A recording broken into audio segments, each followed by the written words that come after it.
You know what it is. It's your mizans. Nah. We not your mans. It's your local primates. Your man, G1, a.k.a. Earth, with his man, gorilla, main gorillas. What you call yourself? You know what? Hey. This needs to be our shit. That's what separates us from the animals. That and right. this. Primates. I love it, man. See, you be coming up with some stuff and don't even know you be coming up with it. The lovely opposable. That look, part of the lexicon. Ooh, opposable thumb. Part of look. When they start doing sign language about us in the future, they can be like, in Earth and Sky, two gorillas that came together to. Then she gonna be like, look, everybody. Welcome to the Earth and Sky. Welcome. Interactive. Welcome. This is where we are here to basically get you thinking. And that's what this whole thing is about. Again, we are interactive, which means you join in. Take part. You see on the bottom of the screen, it says like, comment, share, handle your flow. You know what I'm saying? We are interactive. As you can see, we are interactive. Live and direct. We are interactive. Live and direct. You know what I mean? Straight uncut to the gut. And I'm still on daddy duty. I gotta let you know right now, Sky. I'm the only one here. I'm on daddy duty. So you know, my little primate, she gonna come check in from time to time. So you know, is everything okay? You good? Princess Rilla, you good? Princess Rilla. Where's for David's birthday? All right, pick it out. Let me show me later. Okay. Love you, baby. After phone call. Okay. I will. Love you. Yeah, but see, this is what's up, people. We handle the business like we handle the business. We gorillas, we primates, we take care of the truth. You see what I'm saying? That's how we do. Now, mind you, that could be family, not family. You look, you got a G number, troop up. You see what I'm saying? It's just that simple. As a matter of fact, I got more G's than I do family members. Bruh, I like that one. I gotta write that one down. You said troop up. Ooh. Troop up. Look, Earth. Troop up. Troop up. Troop up. So everybody got look. We in a crowd, you know. We had a wild spot. Wild, crazy. Like I'm talking about, you got orangutans and baboons and chimpanzees all over the place and swinging vines and hanging off of chandeliers and yo, you got your gorillas in this section over here, and all we do is just like, yo, it's going down? Oh. Troop up. Primates unite.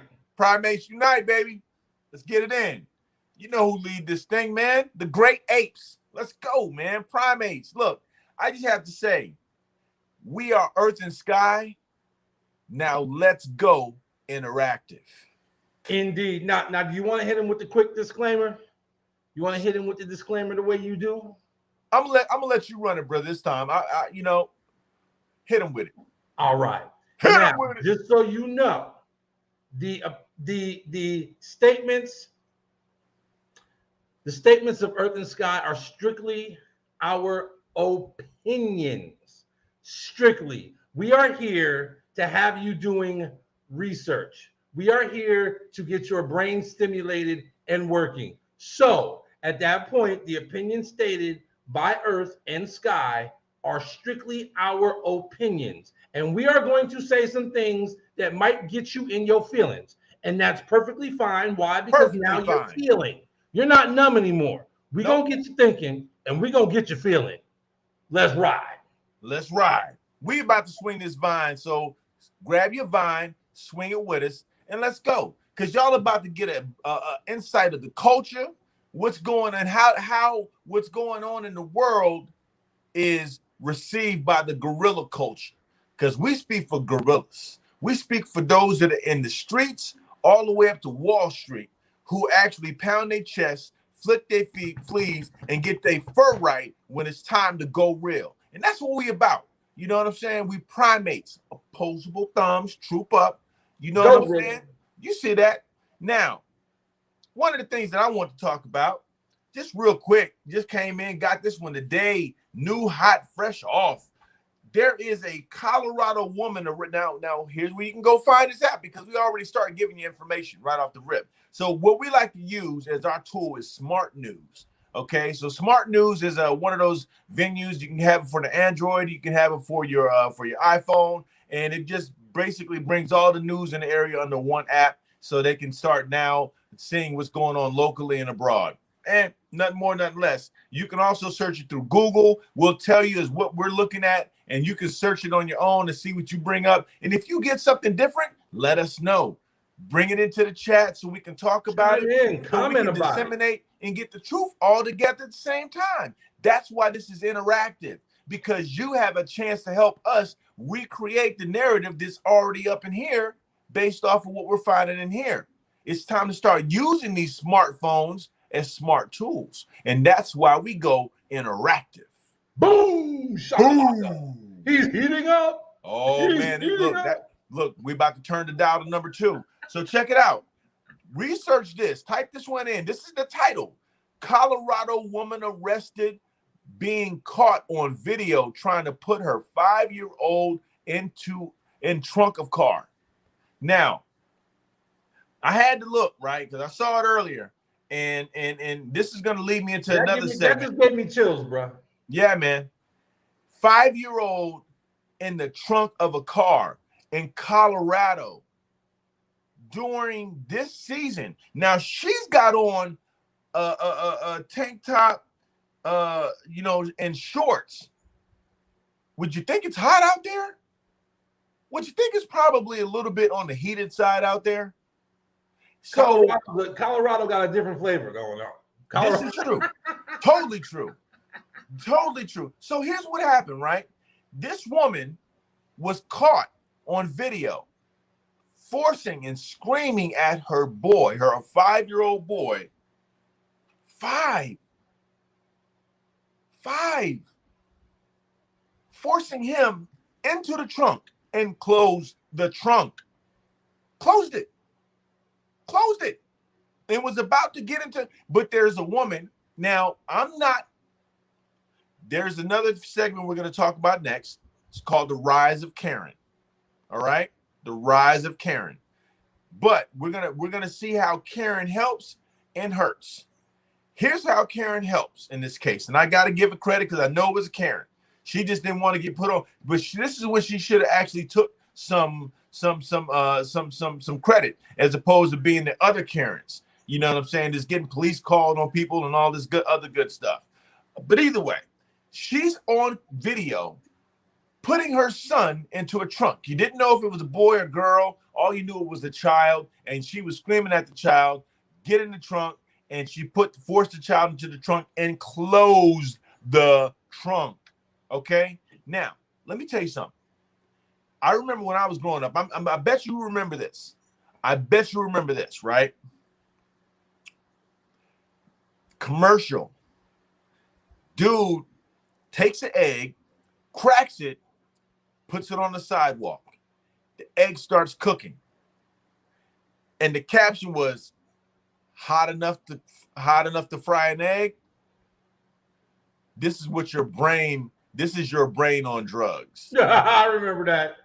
Yeah, that was during the this is your brain on drugs era. Yes, the just say no era. Right? The dare era. Yeah. So now imagine a child in a hot trunk. Hot. On a hot day. Hot. First thing you want to do in a car, when you get into a car that's hot, is you want to roll down the windows if you don't have AC, or turn on the AC after rolling down the windows until that AC cools up, and then you roll the windows up so you can get cold, right? And the trunk ain't got no windows. The trunk ain't got no windows. What the hell is you doing putting the baby in the trunk? In broad daylight. So that lets you know what's actually going on in the home. If she's willing to literally, in broad daylight, literally demand a child of that size, of that age, to get into a trunk? Like, at that point, yeah, man, I mean, somebody had to step in. And like you said, there's the good Karen side and there's the bad Karen side. Come on. So speak about good Karen, because I heard she was wilding out. Yo, I'm gonna let y'all hear it, only because Now, can we do that? it's on Pueblo Police. It's on Channel 5 in Colorado. Okay. All right, so it is public awareness. I mean, public news at this point. Perfect. So I can even say her name because she's been charged. So it's public knowledge at this point. So just to hear it, this is the conversation, if you want to call it that. All right. Tonight, shocking video out of Pueblo. So once again, I'm keep it down until we get to the prime area of the conversation. This is just deplorable. Okay. Yeah. This because listen. Oh no, man. You know what? It's coming. Just give me 1 second. I ain't gonna try and get it. Look, man. The Listen.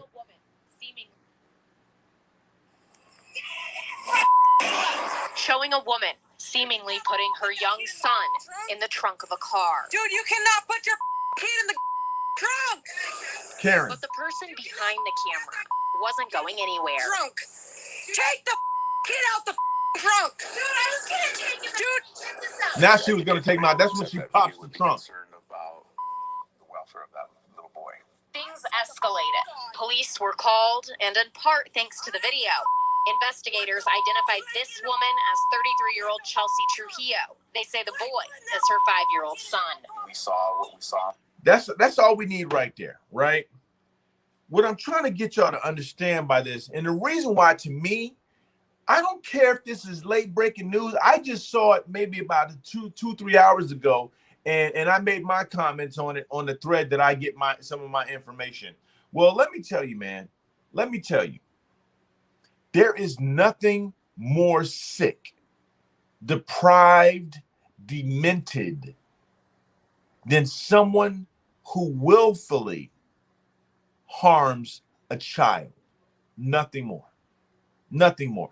And it's, matter of fact, the only thing worse than harming a child in any shape, form, or fashion, whether it's mentally, physically, sexually, spiritually, financially, whatever way it happens, nothing is worse than when it's the guardian of that parent, especially when it's the mother. Especially when it's the mother. Now, the father, it's a given that if anybody's going to do something to that child that's inappropriate or wrong or hurtful or shameful, or it's the father who catches the blows on this one, right?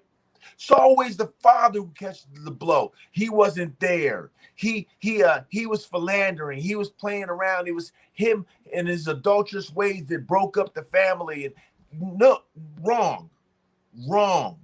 What you're seeing is the reality that has been created in a society where, not to say women should not have their own voice, not to say women should not be able to talk their talk and be 100% proud of who they are and be strong and be backed up by a loving spouse or a person who has their back to take care of them. Nothing wrong with that at all. But in this society, they have now switched the roles, reversed the roles, and they've made it okay through different programs to run the man out of the house so that the man can't be there to be that buffer zone and be that strong voice to say that's wrong, do it the right way, change it up.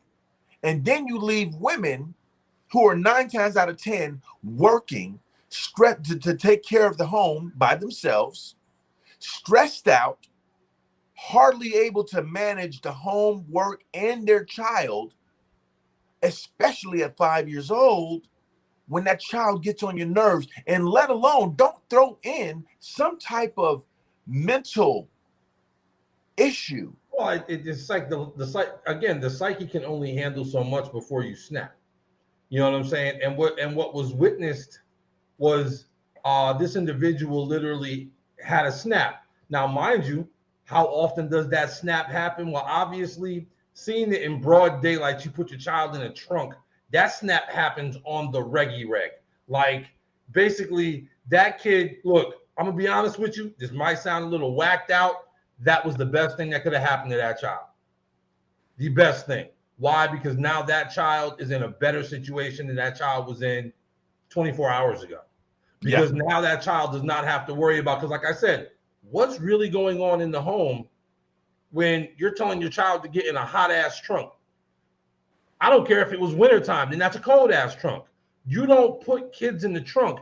You don't put people in the trunk. When you put people in the trunk, usually it's a dead body. They say That's a fact. Look, I used to sell cars. They'd be like, "Oh yeah, the trunk's real big," and we'd be like, "Yeah, it can hold 3 bodies." So I mean, that's what you put in the trunk. You don't put living beings in a trunk. You don't do that. You don't do that, man. So this child literally had that happen, but that child literally now is in a much better situation than that child was in 24 hours ago, like I said.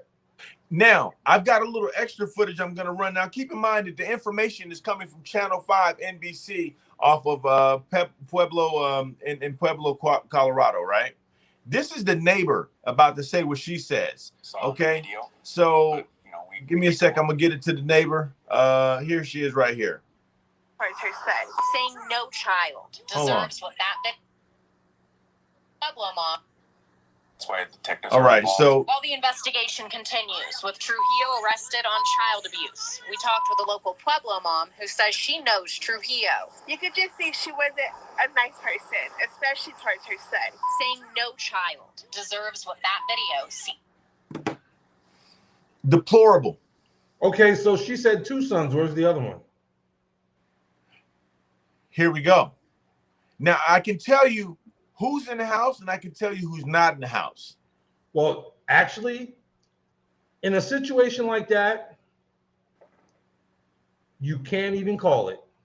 You're right. Because that's so bad.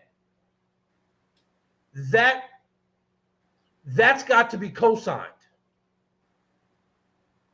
Ooh, take me what down that rabbit hole. That's got to be co-signed. Look, man, I'm gonna tell you what. I don't care. Like you might have some ill feelings towards your significant other, whatever, right? But like we spoke on, kids is kids.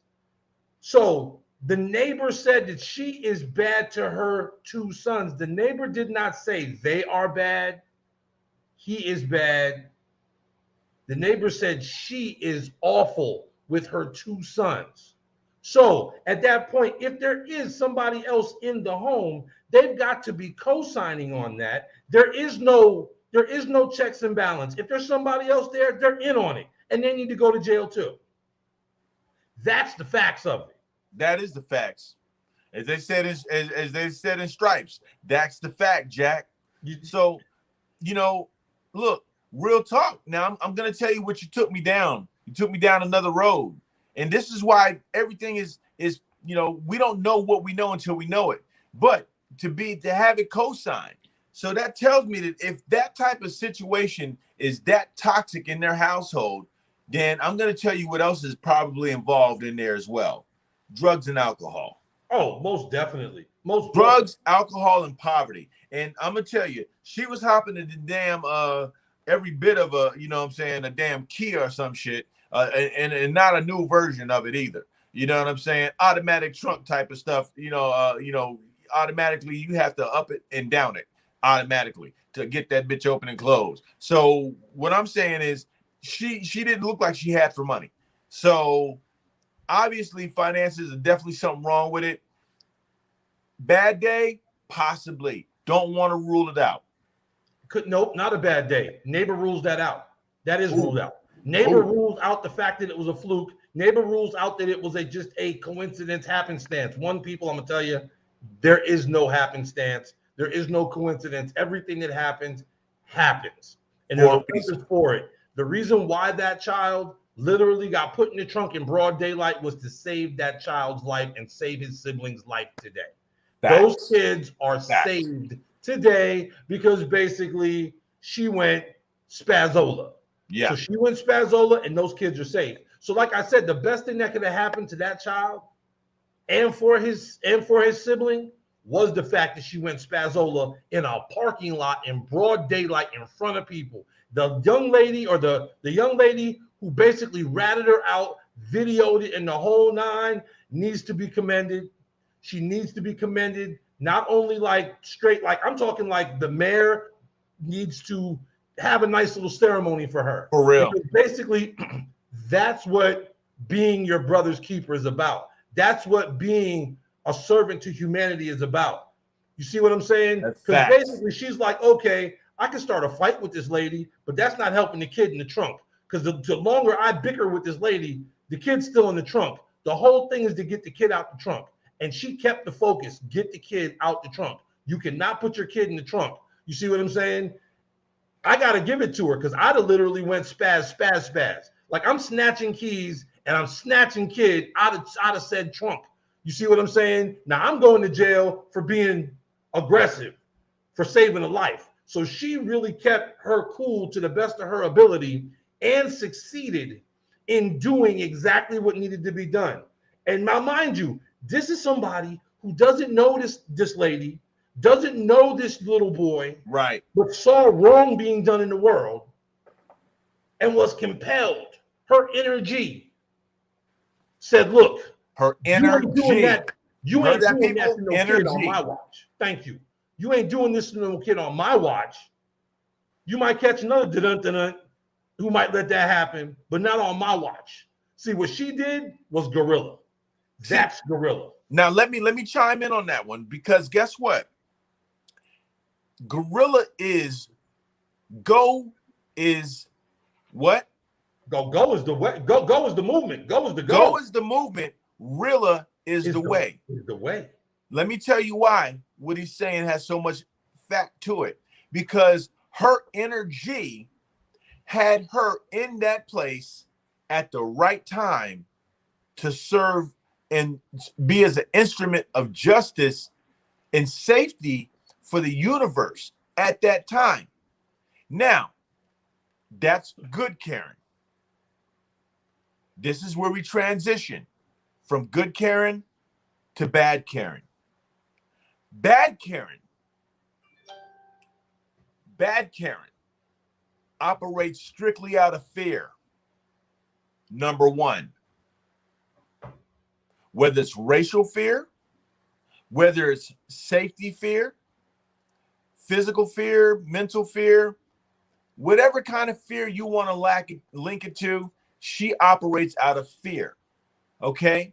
And she is the one that will see someone peacefully doing whatever they're doing, walking their dog, taking pictures in a park, playing with their kids, doing things that normal human beings do. Changing locks on a door as your job to come do, but yet and still you're in a place to where, yeah, I'm going to call the police. And bad Karen is quick to call the police for unjust reasons. Now, number one, let me tell you, calling police when there's not a crime going on is a crime. That's a crime. There's no crime being committed. And you call the police. Now you are not only creating a crime, but you're also wasting taxpayer money. Now, let's take that to the other side of it. Who's she calling the police on? 9 times out of 10, the Karen is calling the police on who? Somebody that does not look like her. And when I say her, I mean looking at her skin pigment. Okay? So when they're calling that police, they already know that the police is their personal instrument to be used in providing and exchanging their fear and putting that fear that they have onto the person who they're calling the police on. Now, what normally happens in this type of situation? That's when we have somebody that let's say they were just minding their own business, but Karen feels like she can come up and start questioning them. Number one, you're a citizen like I am. I'm not trying to fly planes into a trade building. I'm not running across the borders trying to gain access into the border states. I'm not walking around and brandishing a loaded weapon like I'm about to commit a crime.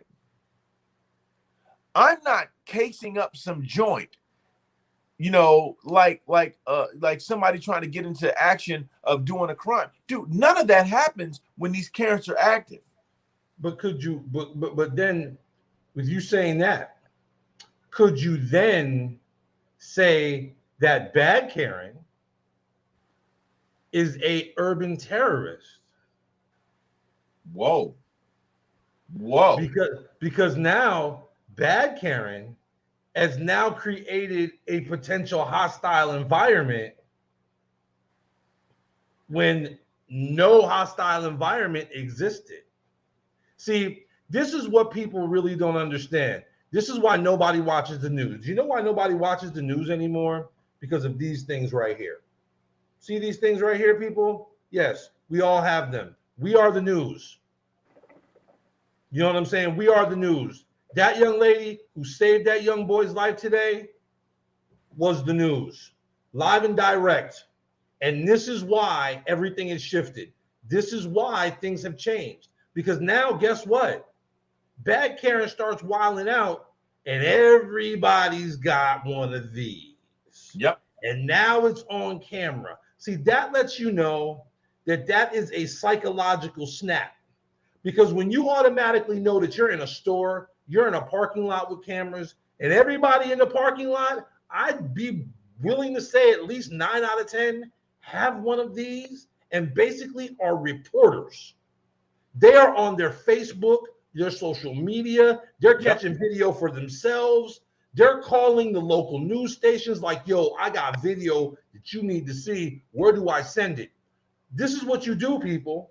That's what you do. When you see something like that, film it. Get on your social media. Put them on blast. Get in touch with your local radio stations, your local news stations. I got footage. That now, because that's a psychological issue. See that again, that's deeper. It's a psychological issue, bro. Let me. I just went to Google and I typed in urban terrorism. Let's see how your definition of bad Karen fits into the definition of urban terrorism. Okay. Urban terrorism is the targeted use of terrorism in urban populations in order to cause the most harm, injury, death, or property damage. Since urban areas have significantly higher population densities than rural areas, targeting those areas can maximize the effect of the terrorist attack.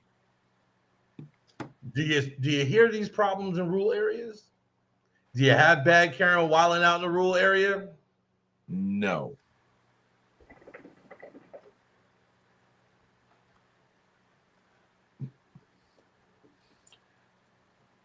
Urban populations in order to cause the most harm, injury, death, or property damage. Okay, let's talk about that part. Injury, death, or property damage. How many times has a Karen call went into or turned into injury,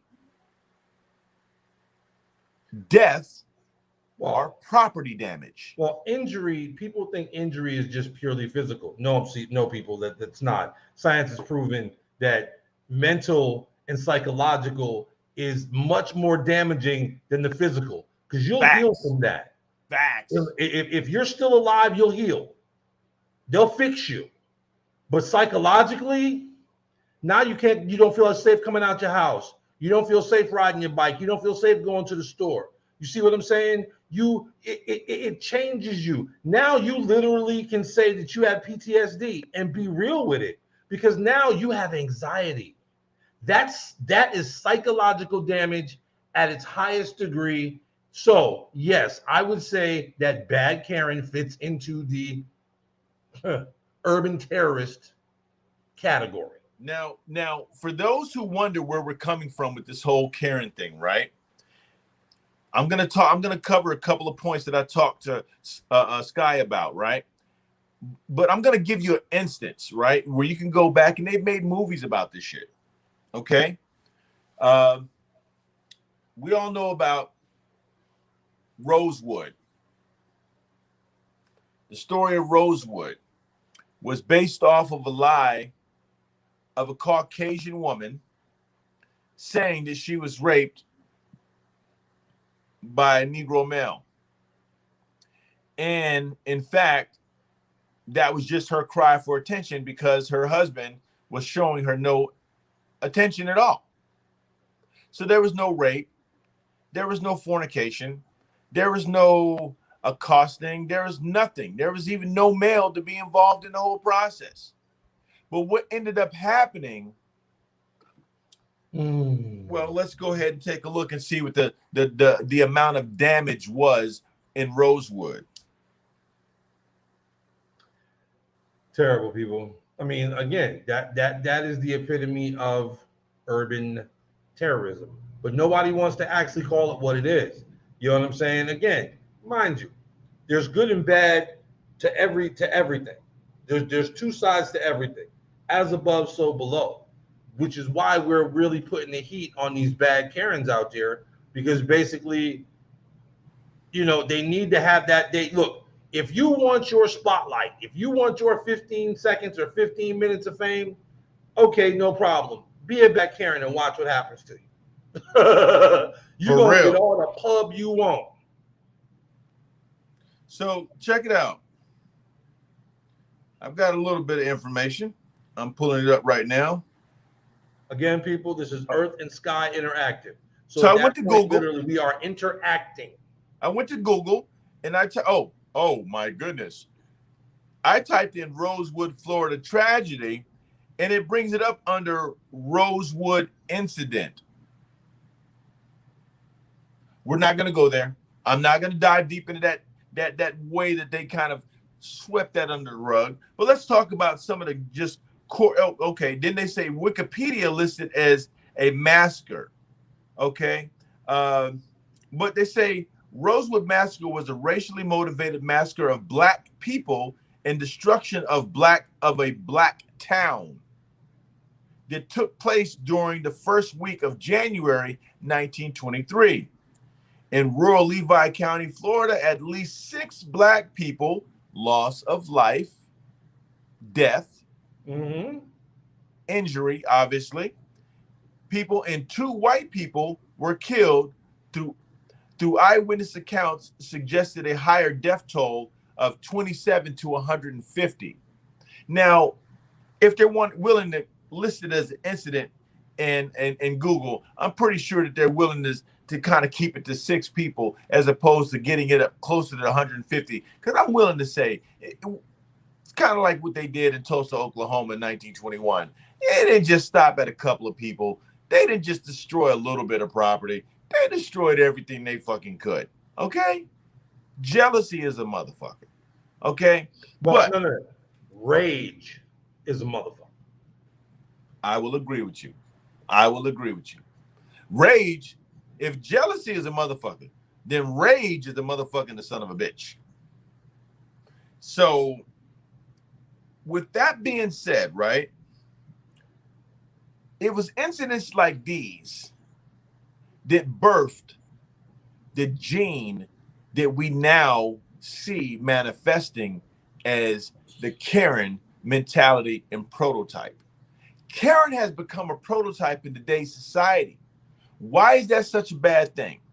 Because now the voice of the unheard white woman, Caucasian woman, who at one point in time simply had to just say this happened, i.e. Emmett Till, whistling at a white woman, was eventually killed through a lot of different means, but killed eventually, and created a nationwide tragedy. Okay. Uh, the psychological injury that happens to those who continue to live are the ones who actually end up with the PTSD, as my good brother Sky said earlier. My point is, when you have a bad Karen who is not doing it for the benefit of life and human preservation, they're doing it for ego based off of fear. And this tends to be a rising phenomenon that has out of nowhere in all all of a sudden, actuality, it's not rising. It's just now being caught on this. oh yeah, Right. I agree. So No. it's always been there. It's always been prevalent. But now, with the beauty of technology, everyone's getting a chance to see it live and direct. So yes, the revolution will be televised, people. It will be televised. This is 2021. Like I said, you best believe everybody got a smartphone and know how to use it. And that brings me to the biggest thing. Here's the biggest thing. Since you say that, perfect segue. How was the Karen created? Number one, she didn't have a name before. Now she has a name. Number two, not only does she have a name, she has now become a prototype because other people may fall into that same prototype, that same archetype, and guess what happens? They're doing the same thing, the same tragedy creating actions that are now getting people locked up for no reason, killed for no reason but fear. Well. Ask. Okay, so at that point, you then start to go down the rabbit hole. Okay, so what's bad Karen going through at home? The same thing she's always been going through. Her man is out fucking somebody else because she's about as dried up as a prune and she's not giving any type of satisfaction. She's not getting the attention. She doesn't have a pool boy, and the pool boy's probably quit and through messing with her too. She doesn't get the type of sexual remediation that she needs as a woman. Why? Because at a certain point, you're just a trophy. And that trophy is no longer, valuable when on the mantle when nobody comes to the house to see it. Well, trophy. I would honestly say in that type of situation, that sounds more like a participation thing. Like you're getting that's that participation ribbon that you get. Oh wow. Oh wow. You got that because look, it may have started out as the trophy thing, but obviously something happened because usually you take care of a trophy, especially when it's nice, new, and shiny. You see what I'm saying? But the minute you stop dusting it, the minute you stop shining it up, at that point, it has the same equivalence as a participation certificate. And you know what? No weight anymore. And you know what? Once that's all said and done, guess what happens? You have nothing to go back to. So we go shopping together. Nah, you go shopping. I got some things I'm going fishing today. You go shopping, I'll go fishing. We'll meet back here. Why? Because when you have a life to where there is no real substance to it, once the shine wears off, the dullness sets in, and the day in and day out, and the slowly withering by yourself, even though you're in a loving relationship, you've got the house, the car, the picket fence, the bank account, everything you want, but you don't have the one thing that you really desire. Is it loving? Is it loving? I threw the air quotations. I mean, that doesn't sound like love to me. That sounds like a coexistence issue and potential codependence issue. Oh, because potential or actual? Well, I mean, You gotta think about it. You gotta think about it. A strong woman will tell you in a heartbeat, "Don't need you, never did. I wanted you, so therefore we are what we are. But didn't need you. You don't." One of the worst lines. "You complete me." I love Jerry Maguire. I really do. That's one of my all-time favorite movies. Shout out to everybody in that movie. That movie is one of my favorites. But if you can't complete you, then you need to go back to the drawing board. You need to do your shadow work. You need to get in touch with your energy. Because basically that means that you are less than without, which means you too at that point could become bad Karen. And that's men included. You can become bad Ken real quick. Very, very. Because nowadays you're going to start seeing the rise of bad Kens. Good See the rise. See the rise. It's coming. It's going to be more televised, more prominent than Karens. Look, it's already here. The bad Ken stormed the Capitol. How many bad Karens did you see?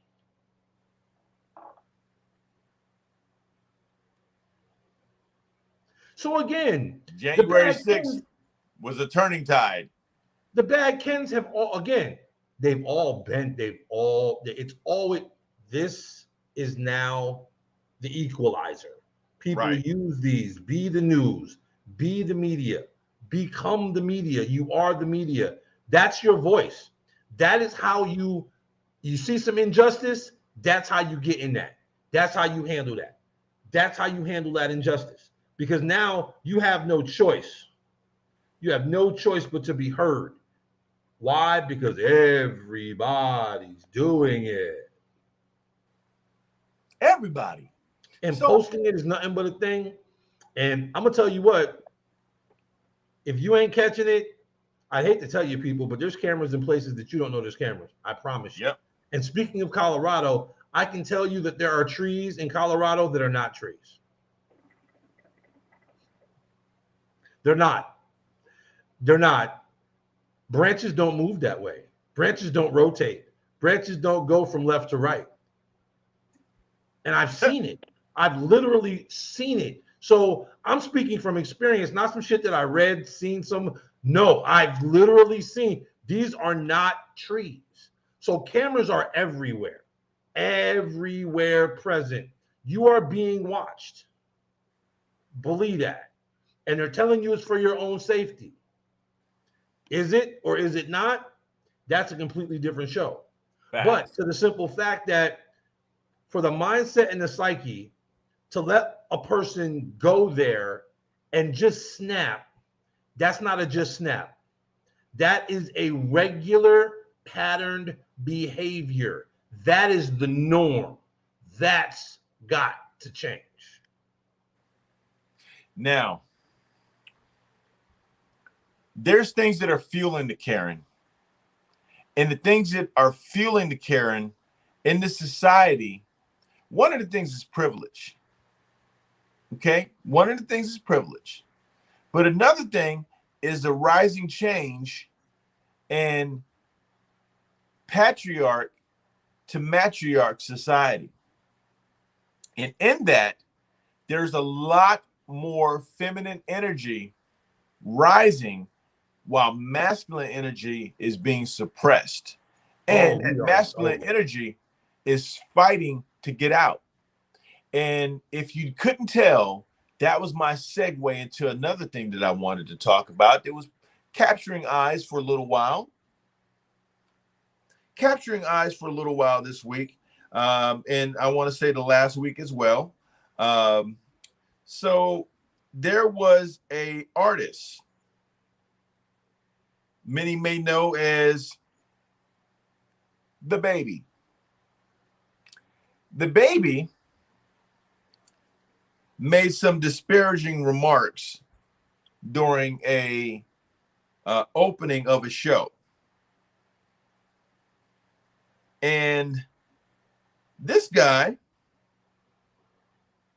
says, I'm going to double down on what's going on and what I said. And the reason why I'm bringing this up is because when I'm looking at, yes, baby. Can I stay here with you? Sure, have a seat. What has happened was like carrying on a more global level. And the reason why I say more global is because you have these artists, right? Let's look at how hip hop started out. Hip hop started out as a party. It started out as a way for us to celebrate our culture, which was, a impoverished culture. And it started out as a way of us taking nothing and making something out of it. And that happened to be started more so roughly around the year that me and Sky were born. Okay, 73. That being the case, hip hop has always been known for gritty lyrics, wordplay, ultra, ultra uber reality and realism, and the clearest picture of how life in urban America is for Afrocentric African Americans, Black individuals, whatever you want to label it or title it. Okay.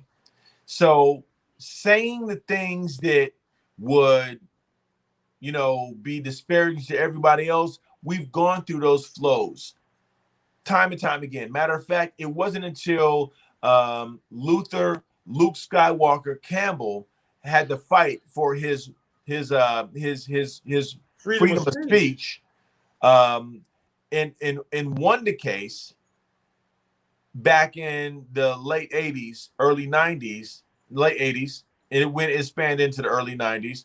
And it wasn't until he won that case that it empowered us to say, now we can really feel more conscious about speaking and using the same right that everybody held for as a privilege, which was anybody else could use the right for free speech and the free speech as a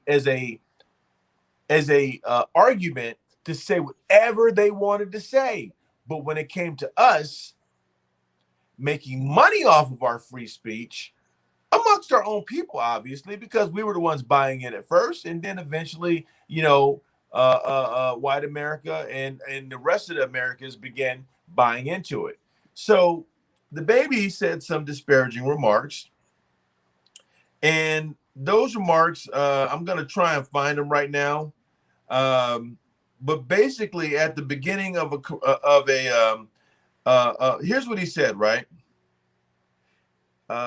Okay, nope, that's not it right there. So I was trying to find it, but basically he made comments about throw your hands in the air if you don't have AIDS or HIV, a couple of other statements, and the climate nowadays to where you are not allowed to really say what you want to say or speak your mind without being penalized, because obviously they realize that they can't come at you for saying what you want to say and it not being considered freedom of speech, but they can come at you in ways of what?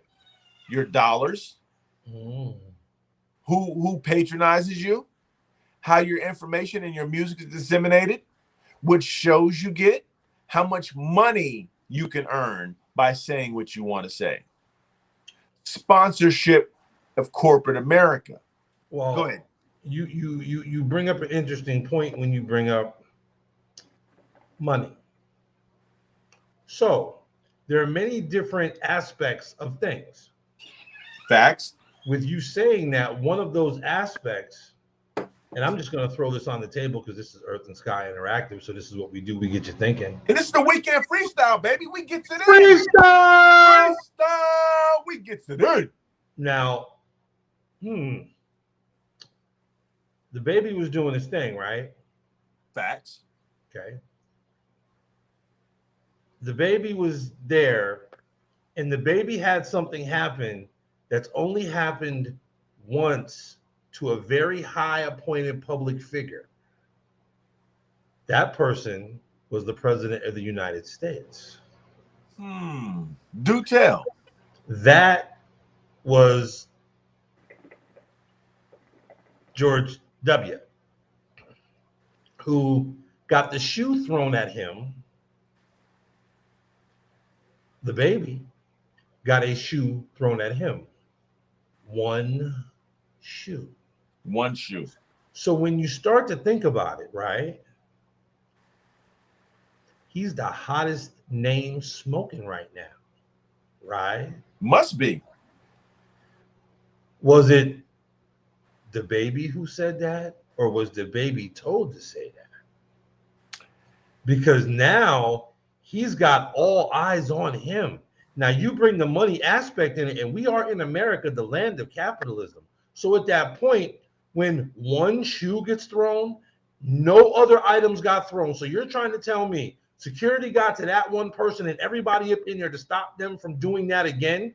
One shoe? You're trying to tell me so one person in that whole entire damn audience was offended?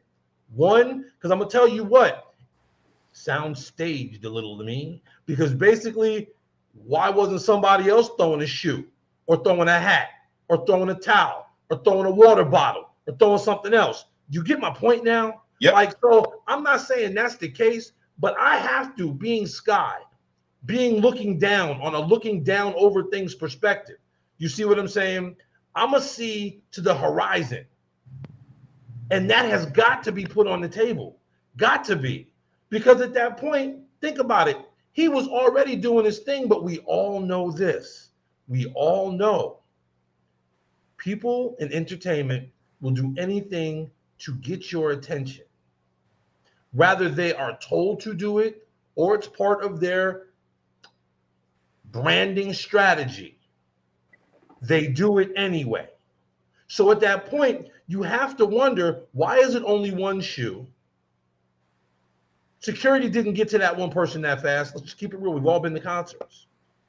You've got thousands of people.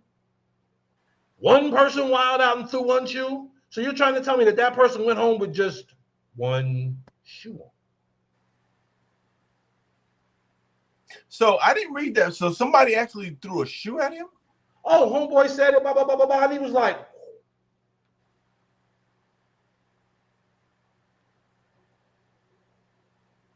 one shoe. President got one shoe. And he,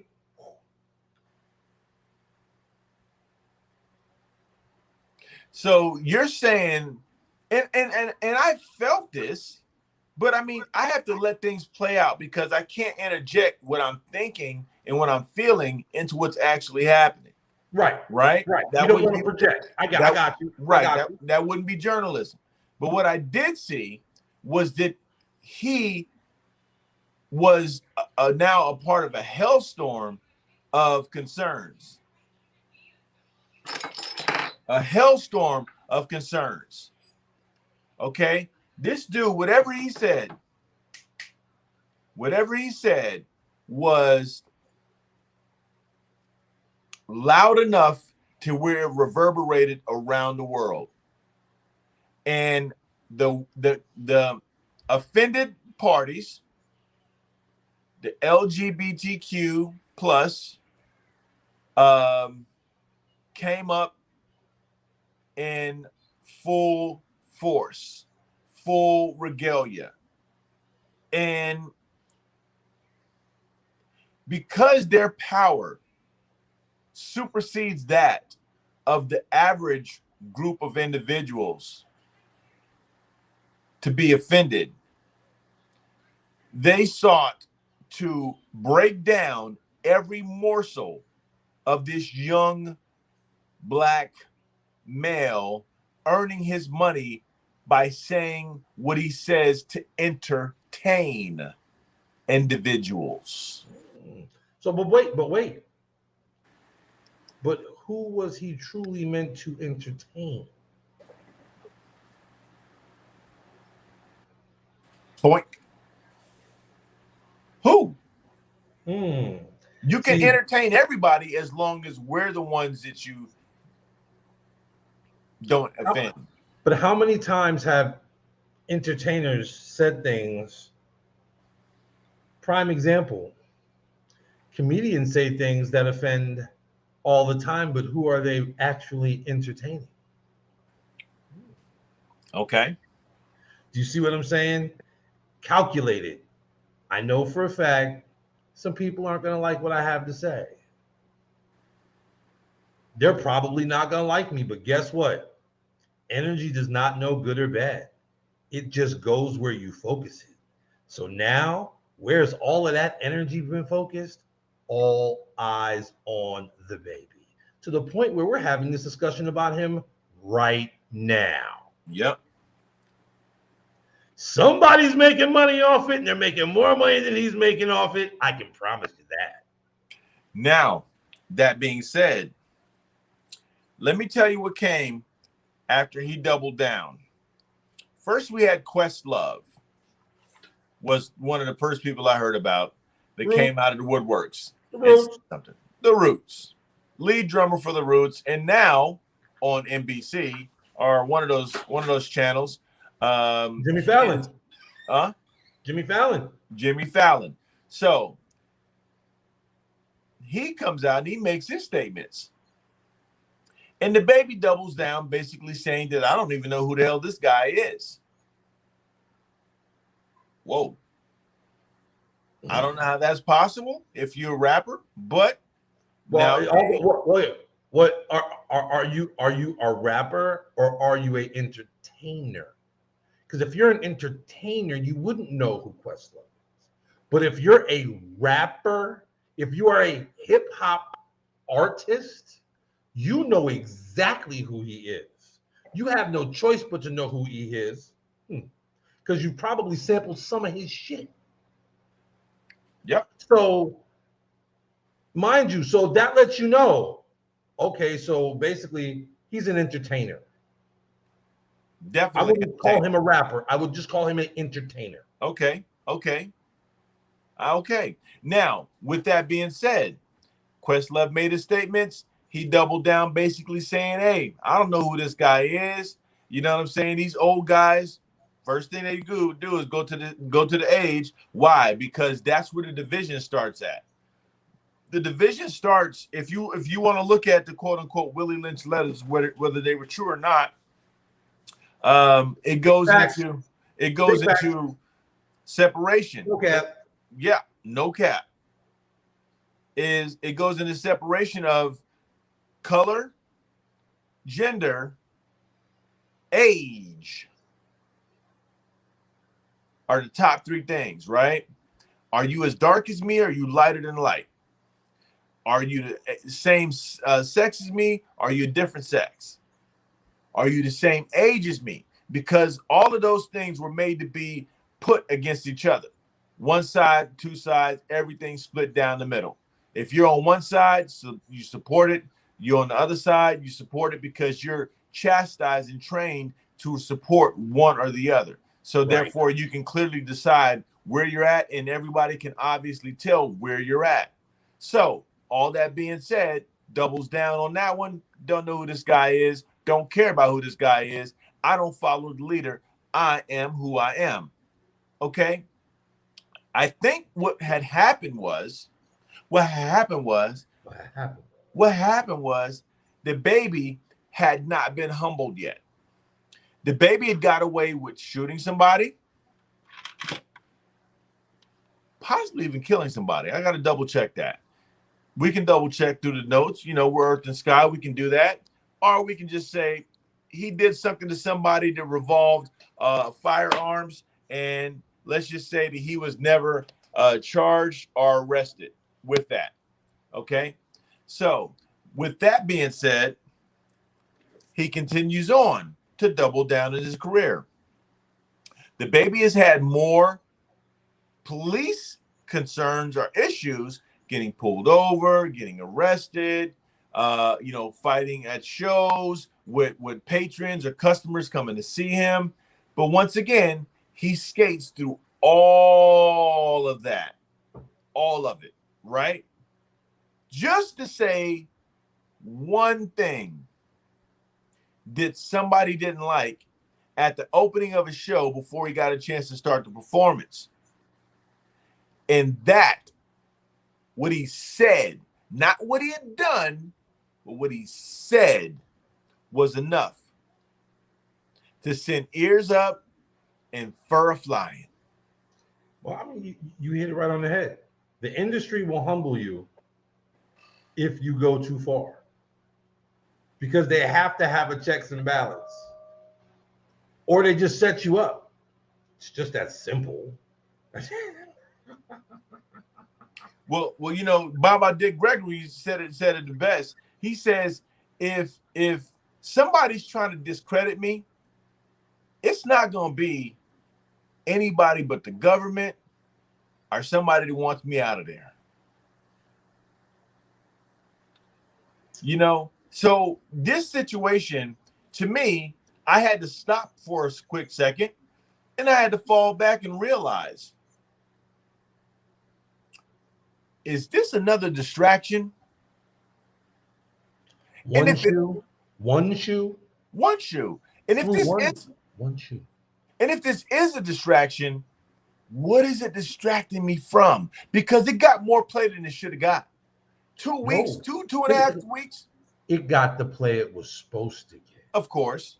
Again, yes. all Agreed. planned, Agreed. all strategized, the whole flow. And just to piggyback off of what you said, basically, the event happened. A 19-year-old man was shot in the abdomen and died soon after. The confirmed involvement of the shooting was self-defense for the baby. So that was self-defense. Shot a young man, 19 years old, in the abdomen. He soon after died. Self-defense was the flow. In other words, the baby is the first artist to come in with a certified body. He ends up pleading guilty to carrying a concealed weapon, a misdemeanor.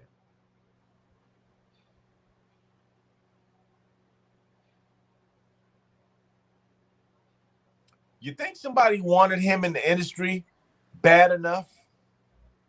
Because now there's a term that floats around: industry plants.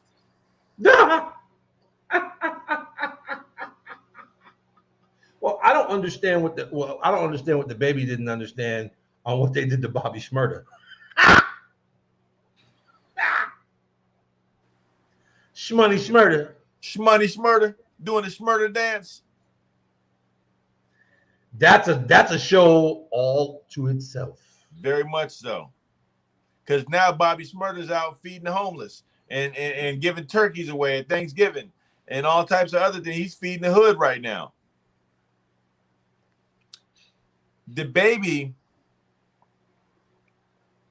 and the reason why I have no care in the world either way, other than what we're talking about right now, is because the baby does nothing for my culture. He does nothing whatsoever to sustain, to uphold, to bring forth rightness and justice into the lives of individuals who are impoverished and in need of nothing more than hope. There's nothing uplifting about it. Nothing. No. So I could truly care less what happens to him, how much money he loses, or if he has to take one on the backside just to get the bag again. Doesn't matter to me. I could care less. You know what I'm saying? You know, I've seen your type come and go. I've seen many do it in the eras that I've watched in hip hop, and you're just another one. What I did hope for a brief second, and this is the reason why I pushed my glasses back with my middle finger, is because I hoped that he would have stood up against the machine and risked it all. But we know that ain't happening. Why? His team was like, good job. You played your role. You will be compensated.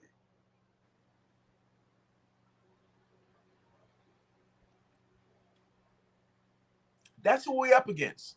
Mind you, again, we've all seen artists, and unfortunately, the new era of hip hop, unfortunately, there are those, or should I say rap, because that's not hip hop. So right. I digress. Right. rap is to do the most outlandish thing for attention so that way all eyes on me before I drop this new album, before I drop this new single, before I go on tour.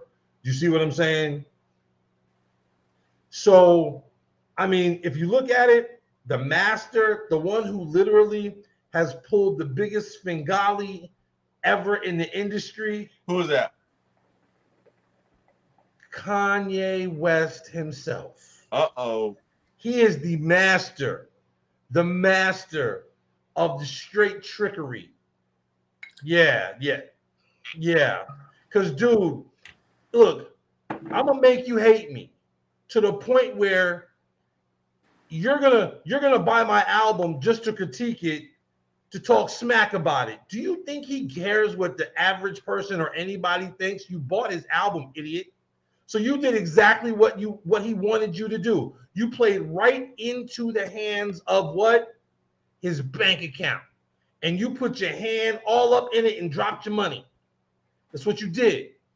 So on that note, keep talking. I'm running to the refrigerator. I got to get a refresh. All right. Flow on. So, I mean, people, you've got to realize that at the end of the day, a lot of things happen. And they happen, and you think that it's just like, oh, it was a coincidence that they said something. It was a coincidence that they did something. No, there was no coincidence, people. Zero, nada, zilch. That was not coincidence. That was supposed to happen because that was the setup. You know what I'm saying? We was talking about this off air. Yeah, kind of like I feel set up with verses. They got me twice. Like, come on, man. Now, mind you, the second time they got me, at least I got a damn good show out of it because that was just a straight massacre. Caught on live, caught a hip hop massacre. I was gonna go there on television. But at the same token, we all got bamboozled, hoodwinked, run amok, led astray. But were you not entertained? Oh, you were definitely entertained. If you weren't entertained, then you are not Maximus Aurelius in the fucking gladiator tanks of ancient Rome. So I mean, that's real spit. You see what I'm saying? So salute, Earth and sky.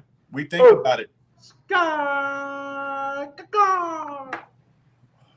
Woo! Chaser.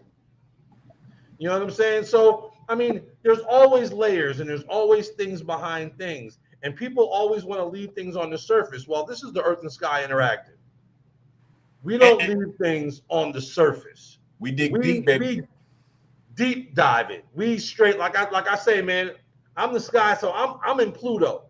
And Earth like, yo, we jumping down this rabbit hole. At that point, we jumping down this rabbit hole. I'm coming from Pluto.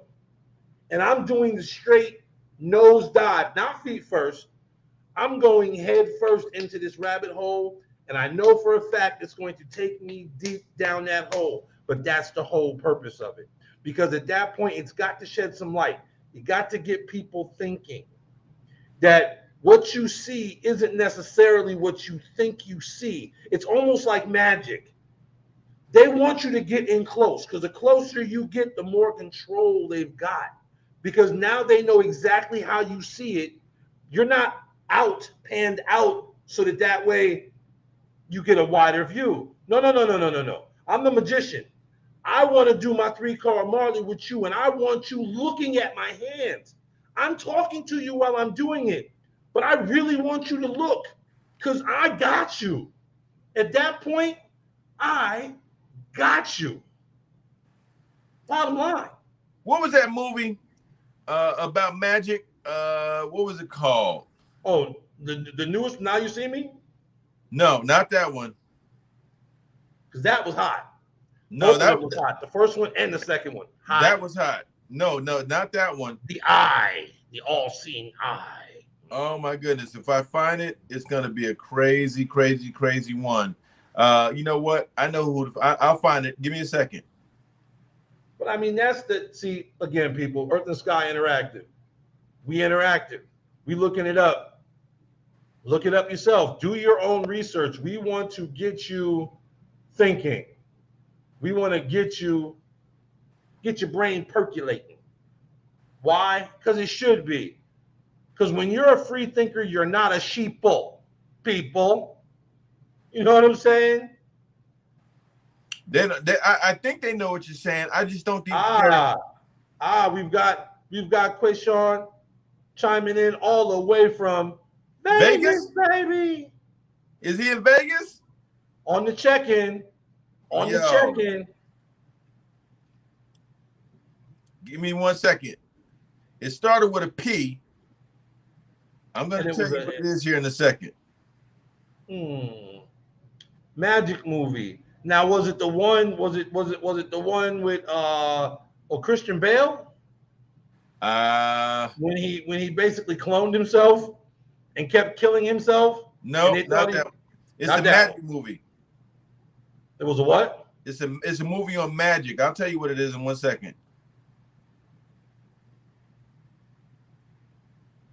Down in the alley. Because yeah, people. I mean, literally, it's always dig deep. Always dig deep. One was The Illusionist, but that's not the one I'm talking about. No, The Illusionist is the one I was just talking about. Okay. That was the one with Gene with what's his name? With Wolverine. Hugh Jackman. Who basically cloned himself and kept cloning himself and kept killing himself. So he was actually dying in the stunts and would show back up. Like, aha, I'm out. Well, literally, yeah. No. Here it is right here.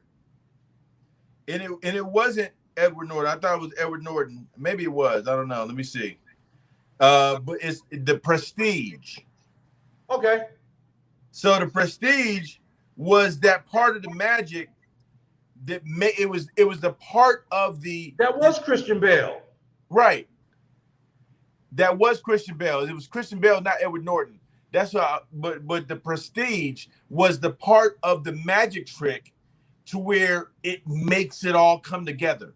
Like the closening of the eye, the stare and the gaze, keeping you looking at here while I'm doing something over here and bringing something into light over here. And you don't know what's going on because it's the prestige. It's the ultimate thing that makes the magic trick the magic trick. And that's what you were just talking about. Is the ultimate thing that makes the magic trick the magic trick is that one little thing that we're seeing on a regular basis that they keep repeating. They keep repeating that same thing, and we get took every time. It's like, wow, how did Houdini escape? Easy. How did he get the shackles off while he was underwater, upside down, weaving a basket, talking about, I love you, Mom? How was he doing that underwater? The Prestige. Look, we're programmed to presume certain outcomes because the power of perception and the power of suggestion is so strong. People have no idea. I mean, we've talked about this. And y'all, once again, try this. Go walking one day. Go out and about. Make sure there's a tree. Make sure there's some leaves on it. And be like, yo, did you see that? Yo, there's something in the tree. Yo, did you see that? What is that, man? Yo, it's making some crazy ass sounds. Yo, what is that? Hey, look over, like, hey, do you see that? Something's in the tree. Do you realize that somebody, just because they don't want to seem like they don't see it because their ego wants to join in the play, will be like, yo, yeah, what is that? Yo, what is that? Hey. So now you've got your cosigner.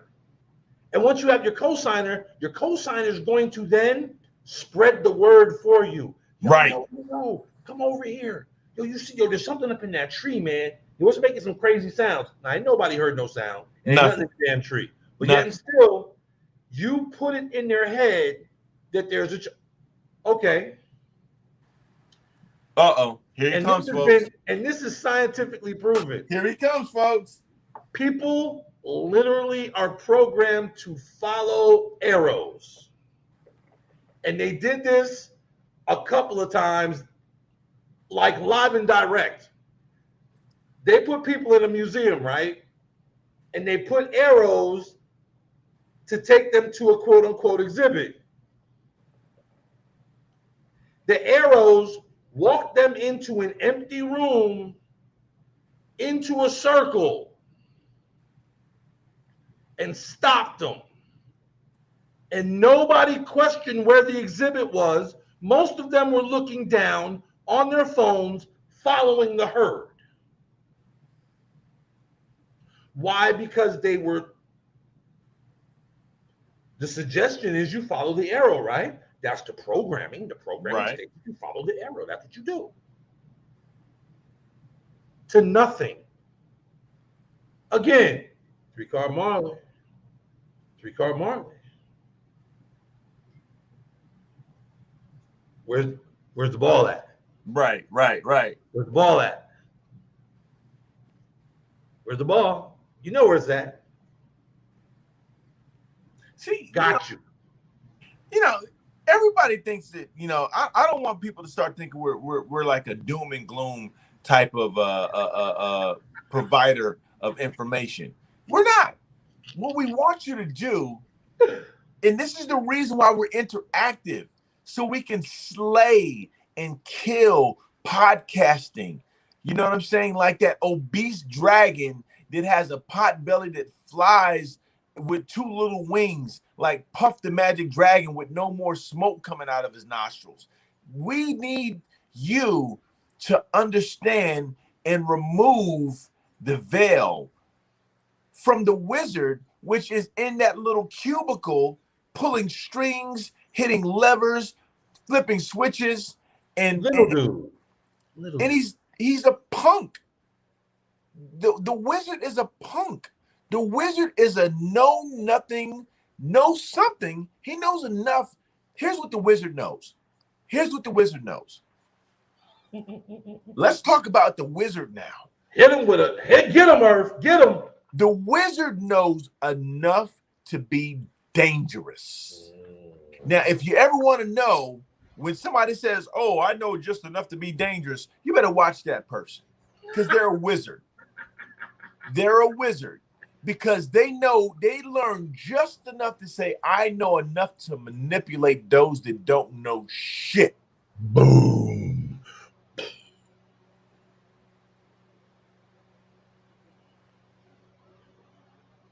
Yeah.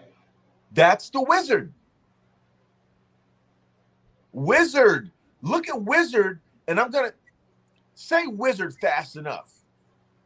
And guess what sound it makes?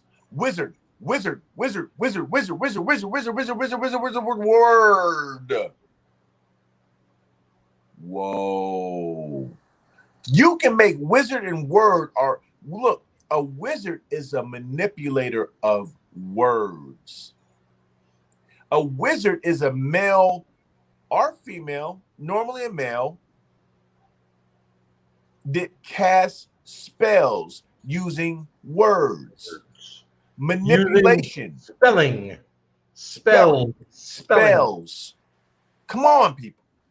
Look, we're not even trying to make you guys wake up anymore. We're not. Because those that are still sleeping will sleep forever. You Forever, gotta ever, want to wake forever, up. Forever. You gotta want to wake up. You see what I'm saying? You gotta, again, what we're here to do is play Johnny Appleseed. We're gonna just drop the seed. We know eventually it will germinate, but we do not have time to sit there and plant it and talk nicey to it and watch it grow and water it. We don't have time for that. Look, we got way too much good to do on this planet. We dropping and going, drop and go, drop and go, drop and go.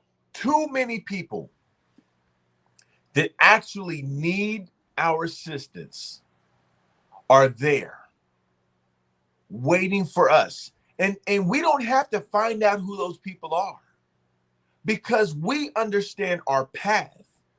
And our path is going to take us to these people. And if we come across your path, i.e., if you are watching this video, if you are in the same circumference, the same area, the same physical location, as earth or sky, or earth and sky, you are meant to be touched. Because that's all we are meant to do is touch people.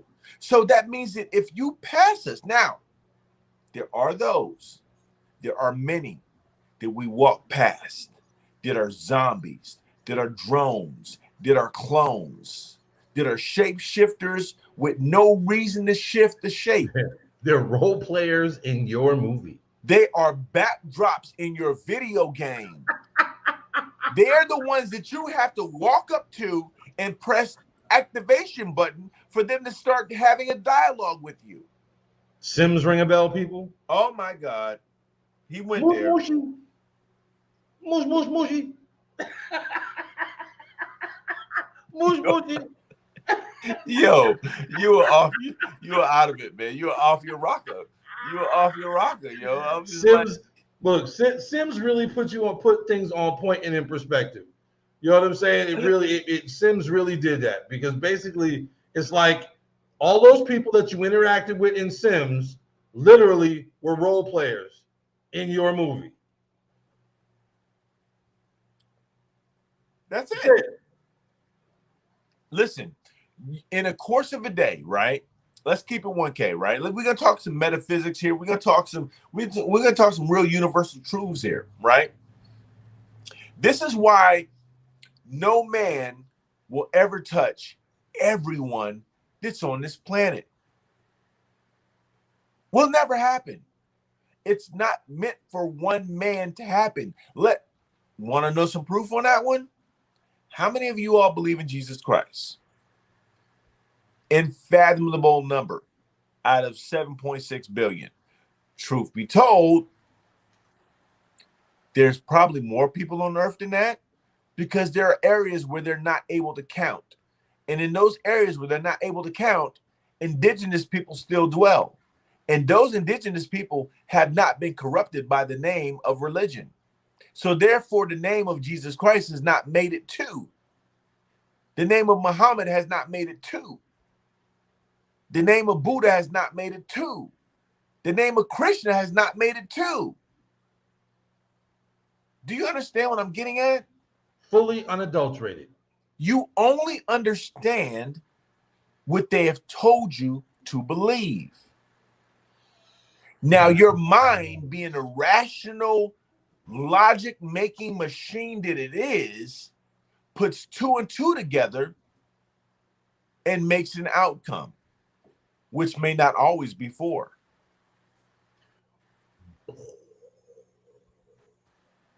There is a reason why we have these talks, people. Not to say that we're smarter than you. In fact, I will be the first one to tell you that you are smarter than me. You're smarter than me because the universal glasses, when the universe came to you and said, put on these glasses, which will never allow you to see things as they are, but how they truly are supposed to be, how they truly are, and you can never take them off, and you can never give them to anybody else. Those are those universal glasses that let you see things, the truth. A lot of those people have decided not to put those glasses on. Well, one thing about Earth and Sky, before I let Sky say what he's about to say, please don't lose your thought, brother. We wear glasses for a reason, people. The universe gave us our glasses a long time ago. We ain't fighting to give them back. Roddy Piper, ring a bell, anybody? They live. They live. And he fought it too. He was like, "Oh, I'm not wearing these. I don't want to wear these." Then was like, "I gotta put these on." Matter of fact, you gotta put these on. Let me take it back, because this is one of John Carpenter's finest movies, and I even watched there's a YouTube documentary on this movie. You need to go watch it. It's on YouTube right now. It's about John Carpenter in this one. And I hate that I made you forget your thought, and I apologize, and I hope you get it back. But it was always Roddy Piper had to get into a fucking physical fist fight in this movie for the brother to look through these glasses. And they had a knockdown, drag out WWF back then type of flow in order for him to be like, look, man, we gonna either we can do this all day or just put the damn glasses on, man. And when he put them glasses on, shook him to his core. Because basically what those glasses did, perfect segue into what I was going to say. Basically what those glasses did was those glasses didn't pull back the veil. It ripped it away instantaneously. He went from not knowing to knowing. And I'm going to tell you what right now. That's a lot of reason why Bad Karen be wilding out. Because Bad Karen basically got the veil pulled back, completely snatched out. And she's angry. Oh, wow. Angry. Wow. The veil is off. Wow. Nobody told me this. Why didn't you tell? Wow. Ooh, Sky. You get the finger. With the wag. My man hit me with the Matumbo. Not in my Not in my house. Not in my house. He got me with the wag. He got me with the wag. Hey, how you boy doing? Not in my house. Yo. See, that's why you can't do this type of work with just one person. You can't do this type of work with just one person. Jesus, that you know, would not have been Jesus that you know with just Jesus. No. Without a following? No. Not you even needed the messenger to let you know that he was somebody greater than him was coming. And the same prototype's been followed so many times. But you needed John the Baptist to let you know that Jesus was coming. Then you needed the disciples, the naysayers, the doubters, to become believers. So that they could actually say, look, I've seen it with my own eyes. This dude is something else. Mm-hmm. His entourage is what made him. Again, people fear what they can't control and don't understand. That's what normally happens when the veil gets snatched. It's not a slow pull, so you're literally you're going slowly. So you're like, oh, okay, I have time to prepare myself. This was a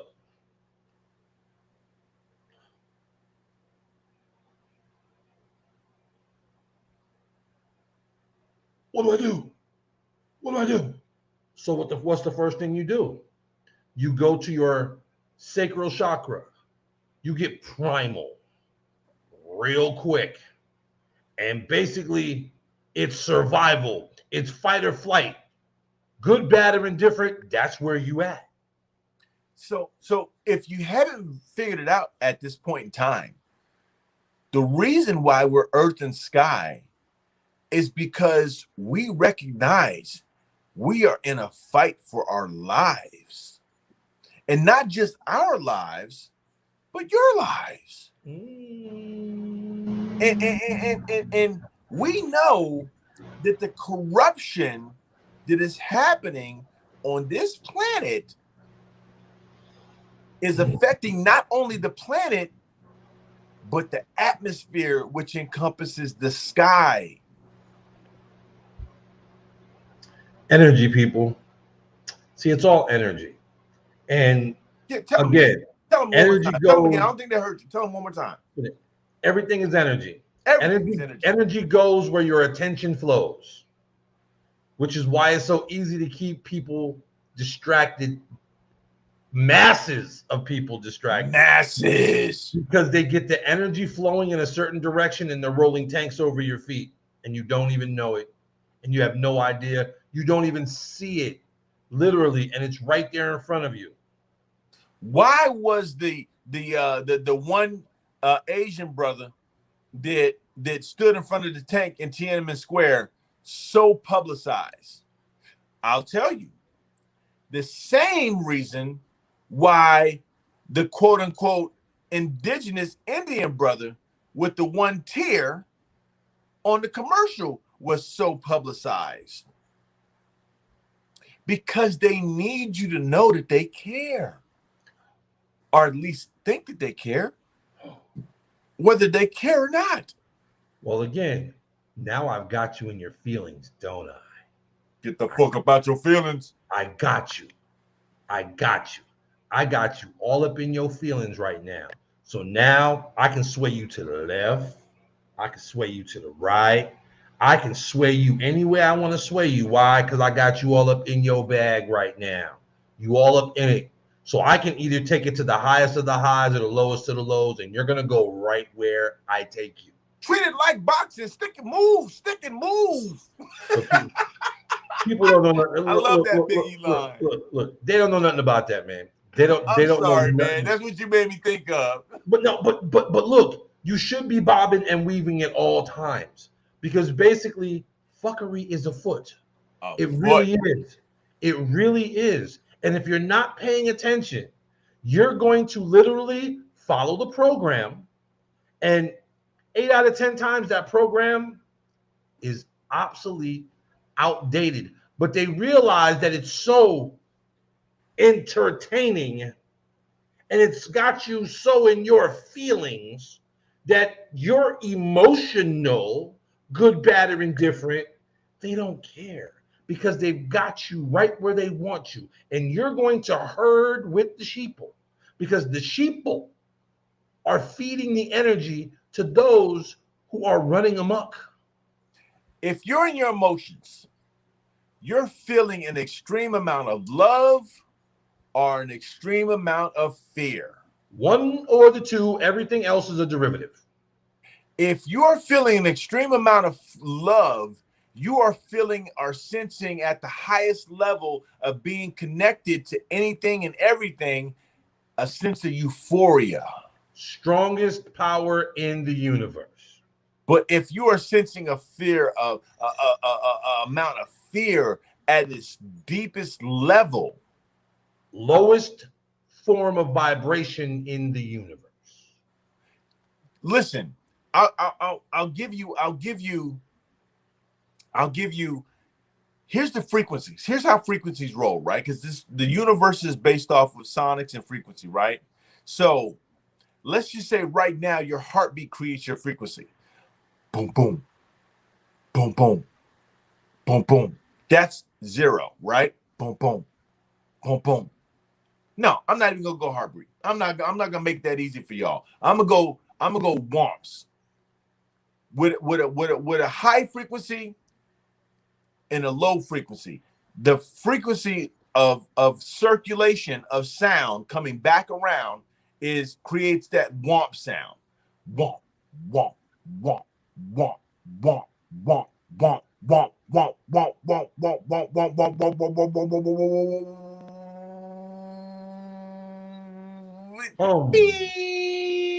Flatline. You can't take that much. That much will kill you. Or you got boom, boom, boom, boom, rhythm, boom, boom, boom, boom, boom,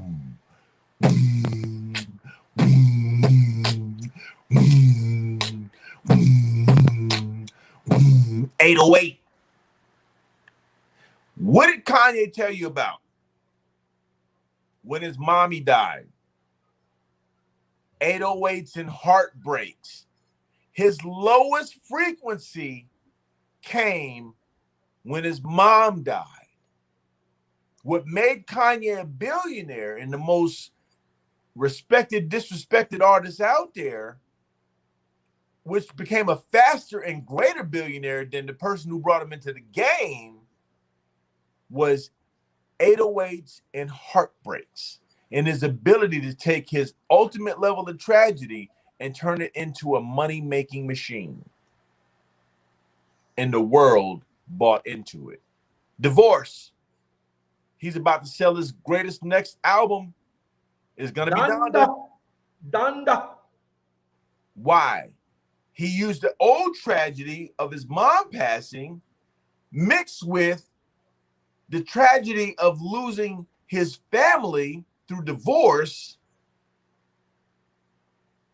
doubled down, and is now about to drop the #1 album that's going to hit and roll charts for a period of time unrecognized. Watch what I tell you, because that is the frequency of the universe, either highest of highs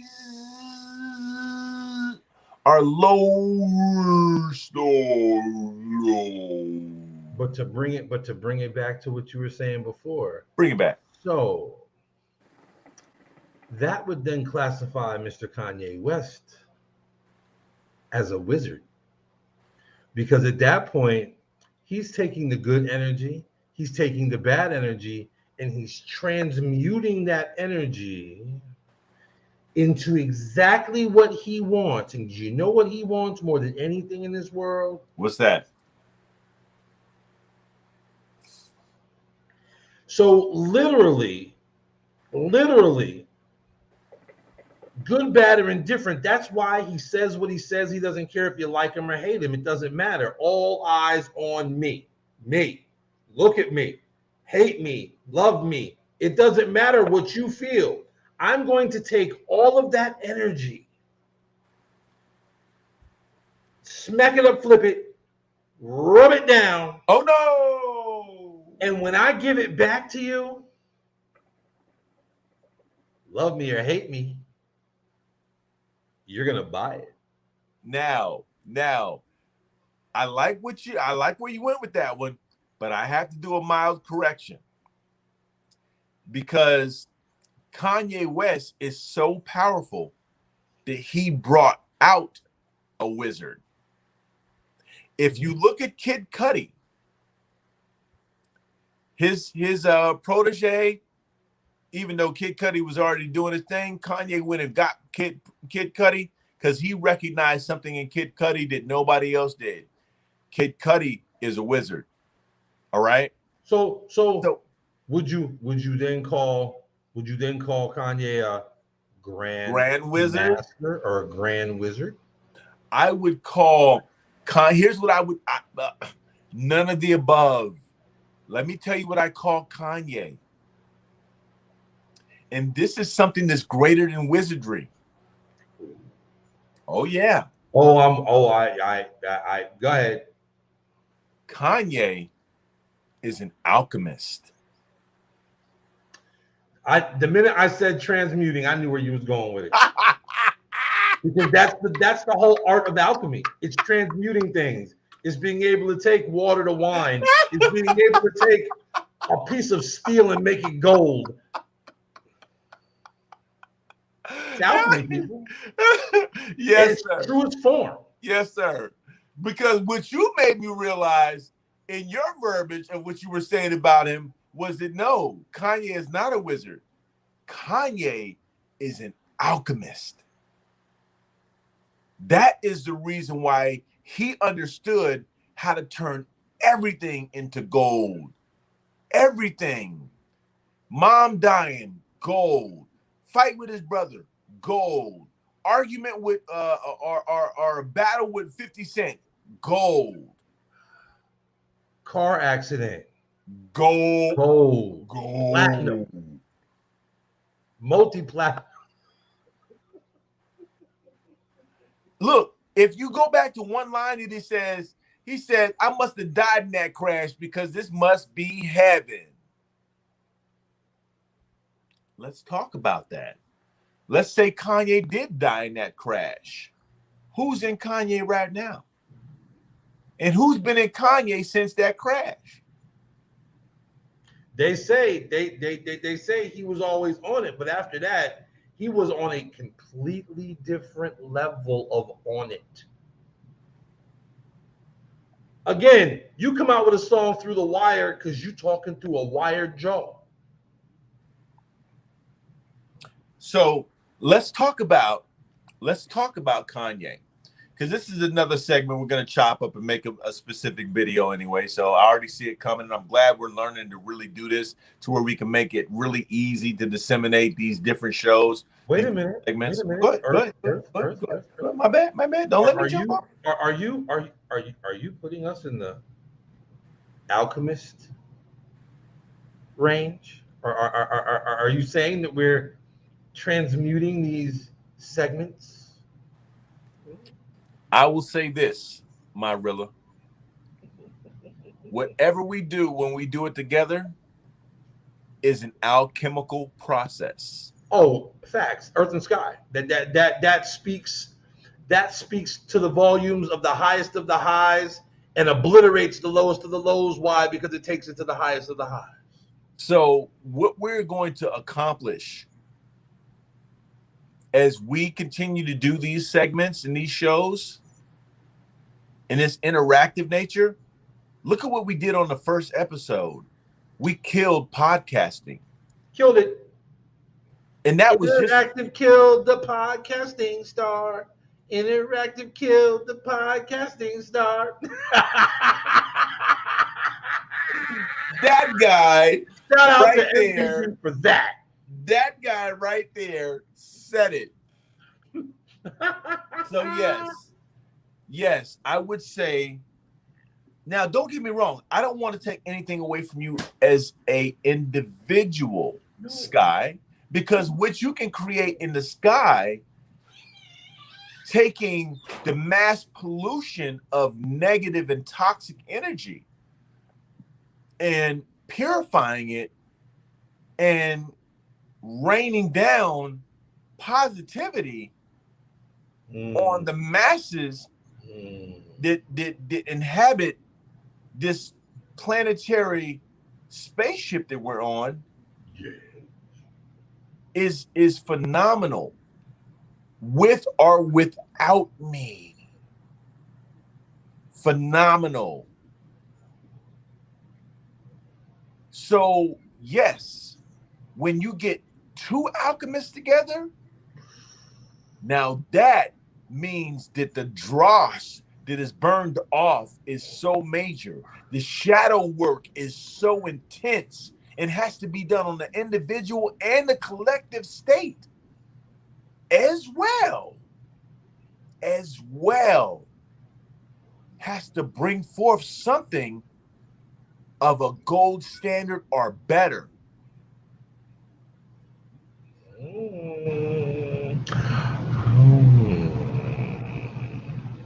Oh yeah, I would definitely call us alchemists. To the gorilla degree. No cap. No cap. That's what you're getting here, people. I don't know if you recognize that or not, but the way that we allow universe to use us and abuse us, even though the universe does not abuse, the abuse happens as the alchemical process is happening, transforming us into what we are to become. We are manifesting right in front of your eyes. We are being used as vessels that have nothing more to do, nothing better to do than to create what the universe, because the universe is the true alchemist. God is the true alchemist. Buddha is the true alchemist. Jehovah is the true alchemist. Yahweh is the true alchemist. Allah is the true alchemist. And those are just names of alchemists. That's all. This is cosmological. This is beyond us. You guys don't really know what you're getting. I think you're going to learn the more we continue to give it to you, because right now, you would think after doing a 4-hour show last night that we would be like emptied. We touched only one topic that we touched on last night, and we didn't even touch it the same way. And we're an hour and 45 minutes into our talks tonight. Look, there's a word called synergy. Synergy. Look it up, people. That's a powerful word, because when you have synergy, you are truly connected with your passion. You are being fueled by something greater than you, whether you know it or don't know it. And if you're in a group of people, more than one, and you have synergy, the things you can do, good, bad, or indifferent, will blow your mind. I promise you. Definition of synergy: the interaction or cooperation of two or more organizations, substances, or other agents to produce a combined effect greater than the sum of the separate effects. Synergy.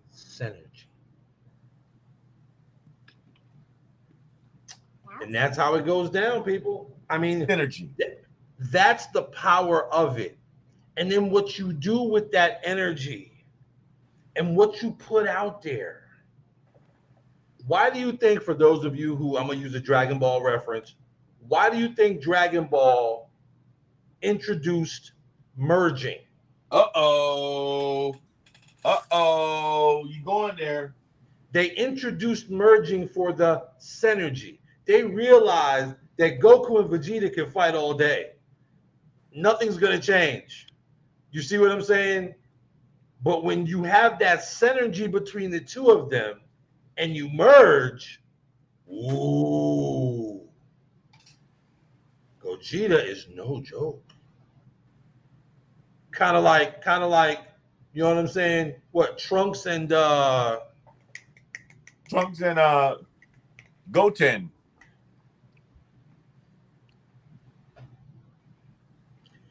It's all about that. They realized that they can only do so much by themselves, and realized that the ancient Super Saiyans took it to that next level. And that next level was a synergistic bonding, which is why people, okay, look, I'm going to give you a quick little life business tidbit. I'm going to drop a jewel the size of Jupiter on you right now. If you can find your passion, whatever that is, and then get with a group of people called a mastermind, the synergy that is going to be created by you and this group of people who are all passionate about the same types of things, whether that be business, whether that be life, whether that be spirituality, it does not matter. That mastermind will yield fruit beyond your wildest dreams. Wildest dreams. Like whether that be money, whether that be love, whether that be crops, whatever, because the energy created is so powerful, it's so strong, it's so interconnected that you can't be stopped. You can't. So I advise everyone watching, listening, if you can become a part of a mastermind group, you will automatically enhance your life 1,000x instantaneously. I promise you. I promise you that. Facts. No gap. You know, I got to go there. I'm going interactive again real quick. Because I want to bring some light to that. And I'll tell you why here in a second. I think it's obvious for you, Sky. Oh yeah. Oh, because dude, I mean, when you get a part of a mastermind, now you see why certain groups of people, why 1% controls 96% of the world's wealth. Right here, I typed in into Google, Napoleon Hill mastermind. Okay. Because one of the first people to start talking about it on a mass level, i.e., not trying to keep it to themselves and benefit from it, but share it with the world to create a larger infrastructure to where he understood the power of network. All right. Well, then again, he was commissioned to go on a quest for knowledge by Mr. Carnegie. Yes, he was. So Napoleon Hill, a mastermind group, is a peer-to-peer mentoring group used to help members solve their problems with input and advice from the other group members. The concept was coined in 1925 by author Napoleon Hill in his book, The Law of Success, and described in more detail in his 1937 book, Think and Grow Rich. 2 books that you need to get a hold of. But the reason why I bring that up is because before then it was a known thing, but it was not called or coined mastermind on a more commercial level to where everybody was exposed to it. Other than that, until then, only captains of industry were permitted to be a part of certain mastermind groups, or you were doing a mastermind group and didn't know that you were in one. So when he said mastermind group, I took it straight back to the source for you. Now, I'm not saying that for those who understand what a mastermind group is. I'm saying that for those who know what a mastermind group is, so you can reinstill, like, maybe that's what I need to be working on if you don't already have one. But as well, we're trying to raise the vibrations for the planet. If we're trying to raise the vibrations for the planet, imagine a global mastermind group. Now, a global mastermind group would have to fly under one flag. To do this, we're removing any form of ego, which would allow all participants to work together for the common cause of raising the planetary vibration. When that happens, you will see things happen that you would consider supernatural, things that you would consider cosmological, astrological, universal. Why? Because what Napoleon Hill understood, that if I can get 5 people together, which if you look at corporation, all you need is five heads to make one entity, which is called your board, or your chairman of the board and your board. That's your board for a company. So he realized that if you can do that with 5 people, what could you do with 7 billion?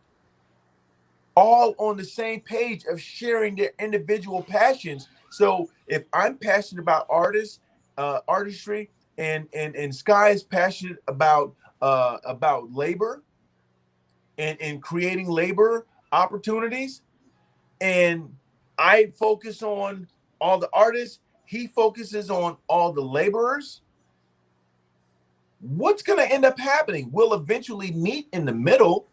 Boom. But we will also have raised the universal consciousness to a level that it has not been at since before the corruption came.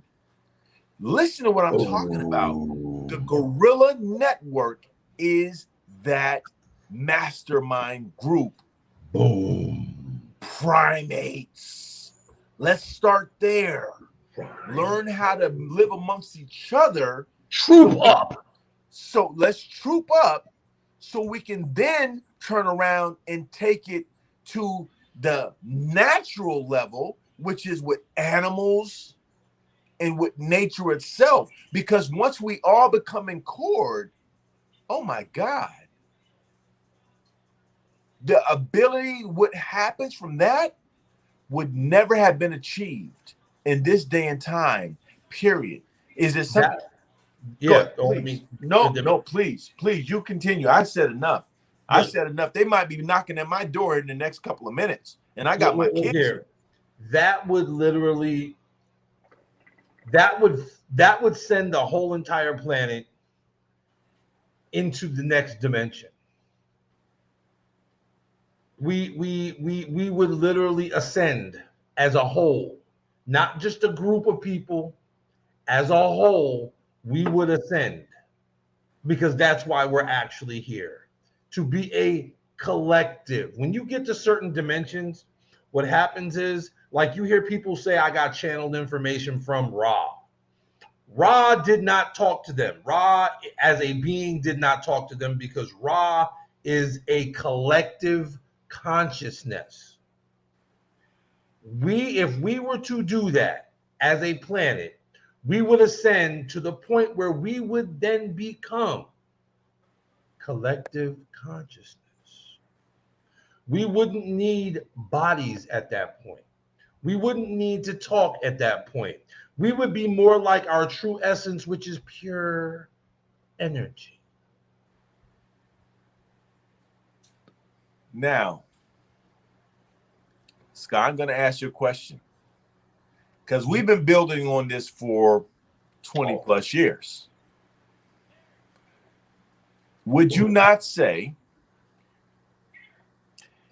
out of all the instances that you've come across, Okay, that the greatest outlet, or the outlet that has the greatest potential to achieve what we just spoke about, would you say that that is what we, me and you, and all the gorillas collectively call gorilla? Oh, go real, life awaits. Go real, life awaits. That's why we are gorilla. That's why you are gorilla. That's why you do things and don't know why, because it's your energy moving you. Your energy has you watching this right now. That's your energy. And we might be saying things that you completely don't understand. Why? Because we're not talking to your conscious mind. We are speaking to your soul. We are speaking to your spark. We are speaking to your essence. The essence of you. Stranger. Stranger. Yes, that's what we're talking to, because that's why we're here. We are here for the betterment of not only the earth, not only the sky, but the species called human as well.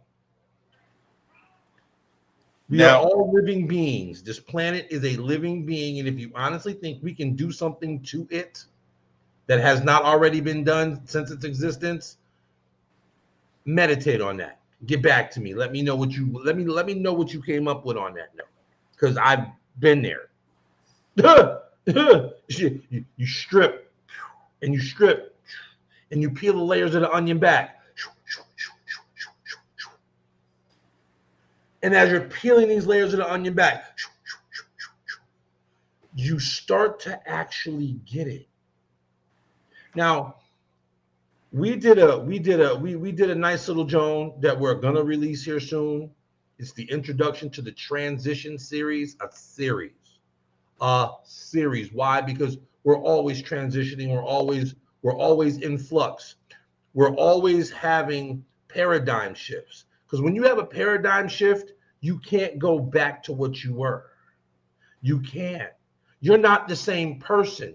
People don't recognize you anymore. They see you differently now because you're in a different paradigm. Yep. We like to call that the gorilla effect. Ooh. I wasn't planning on bringing that up, but please continue. Well, I'm not going to dive deep because, again, that's another 2 hours. Hot spit, that's another 2 hours. You see what I'm saying? But basically, look, be the best you can be at the end of the day. If you can get with a group of like-minded individuals, you will achieve great things. Why do you think they tell you? And listen to the number now. Why do they think you tell you will become like the 5 people closest to you? 5, ring a bell. What did he say? Make a corporation board at least 5 people. Look at the 5 people around you. Are y'all building? All building together? If you are, that's a mastermind. And I don't care if it's good, bad, and different. That's a mastermind. Believe that. But if you've got 3 members that are building and 2 that gossip, you've been infiltrated. I'm gonna keep it 1,000, 10K with your ass right now. 10K. You've been infiltrated, and you will not achieve your goal because you got rats in the hen house. They gotta go, and that ain't personal. But see, right now, as a planet, the veil is being just straight snatched back. So the rats are now they're calling themselves out. Like, look at me, see, I'm a rat, see? Yeah, see, I'm a rat, see? Pizzagate. And I've been a rat. Yeah, see? So either you're going to be down with me or you're not, I don't care. Insurrection. Thank you. So a lot of people right now are having interesting dreams. I'm not going to go into that just yet because that's in transitions, the series. Whole another But I'm 2 just hours going to talk. prompt you. I'm going to prompt you to watch a movie that Earth just watched for the first time called Infinite. Watch that movie and think about the dreams that you're having right now because there's so much energy hitting the planet. So many people are now waking up, not woke, because that's propaganda. I mean actually waking up to themselves at such an alarming rate that they have to keep the distractions coming. Watch that movie. Read between the lines. It's in me. In me. Says so much in that movie, and people just didn't even get it because you thought you were being entertained.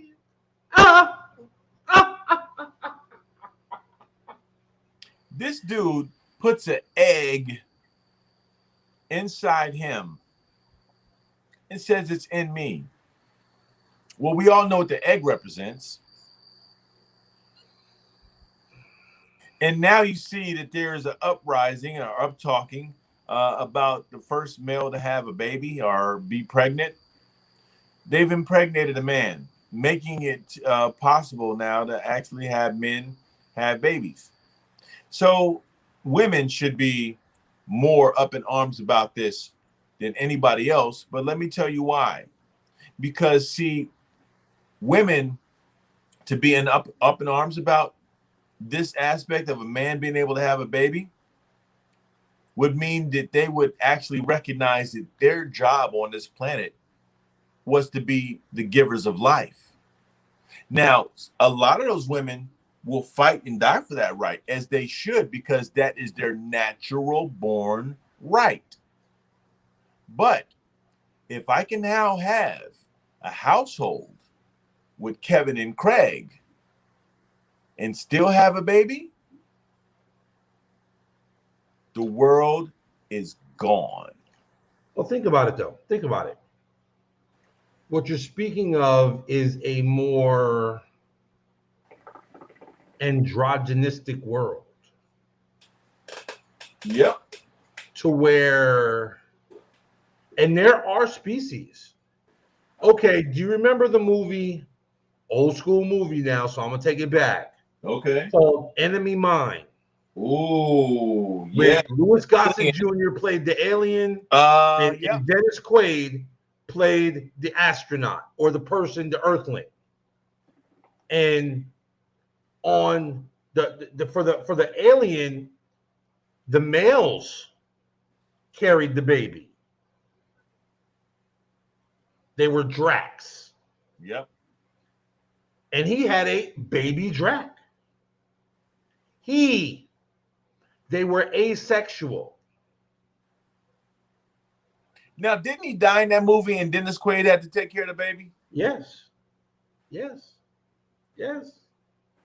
But do you see how, again, things are interwoven into movies where at that point, you know, you've really got to watch and read between the lines, people. And you're going to find out that a lot of things have been right in front of your face the whole time, but you never stopped to look at them for what they really were. You basically were told something like the Matrix. Merovingian's like, yeah, it all tastes like chicken. Right. All of it tastes like chicken. But now, I'm going to tell you something. You fry something, it does. Frog legs taste like chicken. Rabbit fried tastes like chicken. It all tastes like chicken. Why? Because the first thing you ate fried was chicken. You don't have anything else to go off of. You batter it up, it's meat, it's going to taste like chicken to you. Power of suggestion, people. So, why do you think the narrative is so easy to bend? The power of suggestion. So, you've got a mastermind of people who are basically dictating the power of suggestion through media, through television programming. Listen to the words that are coming out of my mouth. programming. Yeah. As a heads up, my Earthlings and Sky Nerds, we've reached our 2-hour mark. We've reached it.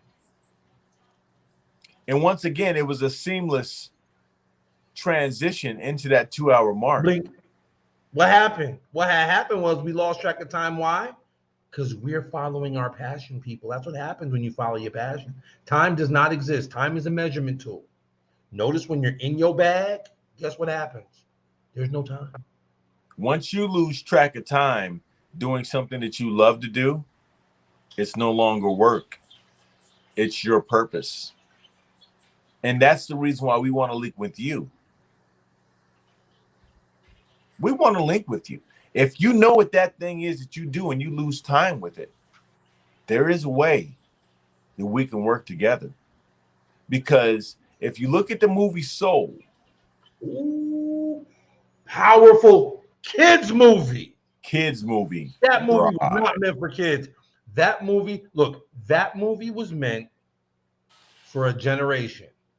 That movie was meant for Generation X. I'm gonna tell you why it was meant for kids, though, because the fight has always been for the minds of the babies, and in that, what they basically describe to you is the rebranding of the area where the souls and personalities come from. They were looking to rebrand it. Even in the movie, they rebranded it. Oh, they showed you every facet of it. Yeah, this It's is no longer called that. It's this now. This is where they go before they jump in the body. This is where they get their passion from. What's their spark? Come on, man. I mean, am I making something up here? Am I talking sideways? I mean, listen, to see things the way we see them, you would have to come in like this and leave like this. And you can never take them off again.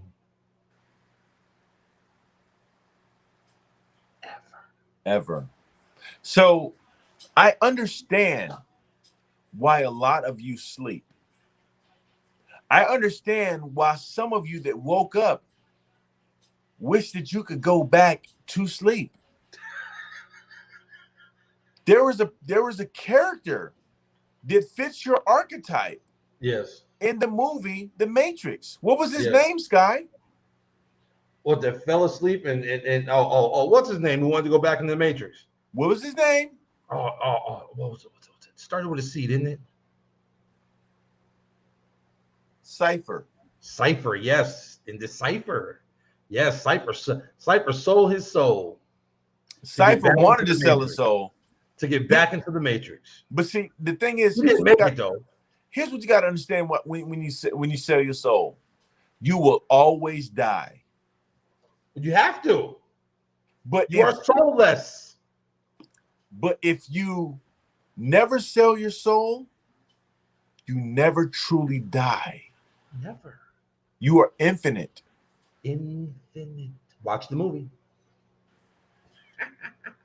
Does this belong to you? I'm going to ask you again.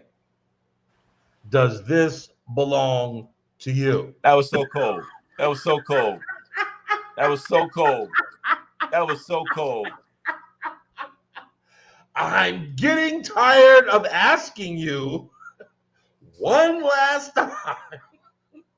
Does this belong to you? Every time you say, I don't know, I'm going to pull this trigger. Ding, ding. Y'all need to really get into movies. See, here's the thing, right? Here's the thing, right? If you really want to enjoy a movie, whether it's the most boring movie out there or whether it's the most action-packed movie out there, if you really want to enjoy a movie, then you should put on the glasses. And you should learn to use the glass, because I am guaranteeing you that the universe has at one point in time called on to each and every one of you guys to put your glasses on, to put the glasses on. Just be Roddy Piper, know that they live, and see things. And feel things. And feel them. Become one with that feeling, not in an emotional sense, but in the sense where you can now use your emotions. Gave me the chili willies. Use your emotions the way that they were truly meant to be used. As a powerful tool, not to be used to keep you in fear. Your emotions are a navigational device. It's like your GPS. It's like Waze in your cell phone. If you feel good about something, you move towards it naturally. And when it stops, you want more of it. It's created a chemical reaction in your mind and in your body that you want to continue feeding into. But it stops. And then the bad happens. And then you want to move away from that. Because it's like, wow, if I leave my hand over the stove long enough, it's going to burn. And when it burns, it's going to burn. And I'm going to feel it. And I'm going to feel it. And that feeling is not going to leave me with a good emotion. But,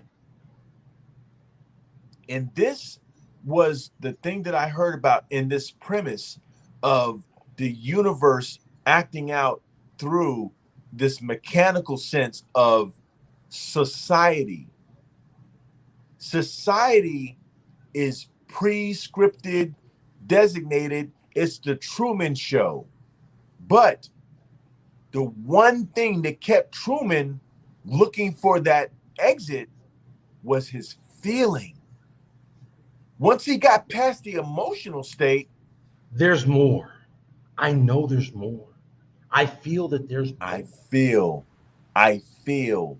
Therefore, There's something beyond the lake.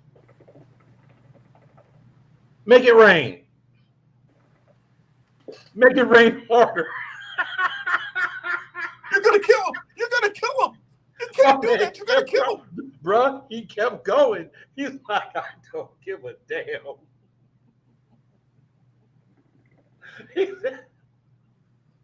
He said, make it rain harder.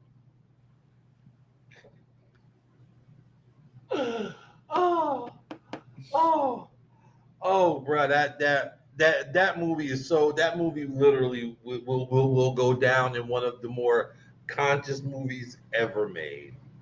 Because I see memes all the time on Facebook. Yeah, when are they gonna tell us this is the Truman Show? Like, when are they just gonna go ahead and tell us? Like, this world that we live in is literally the Truman Show. Just tell us. Just keep it real. Well, you saw that the light that dropped down. If you go back and watch the Truman Show, there's a light that drops down that first really gets him to thinking that something's wrong. Where did this light drop down from out of the air?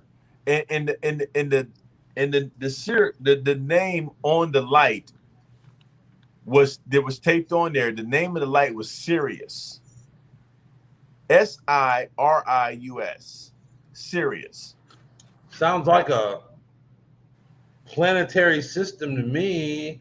Sounds like one of the brightest things in the sky during certain times of the year.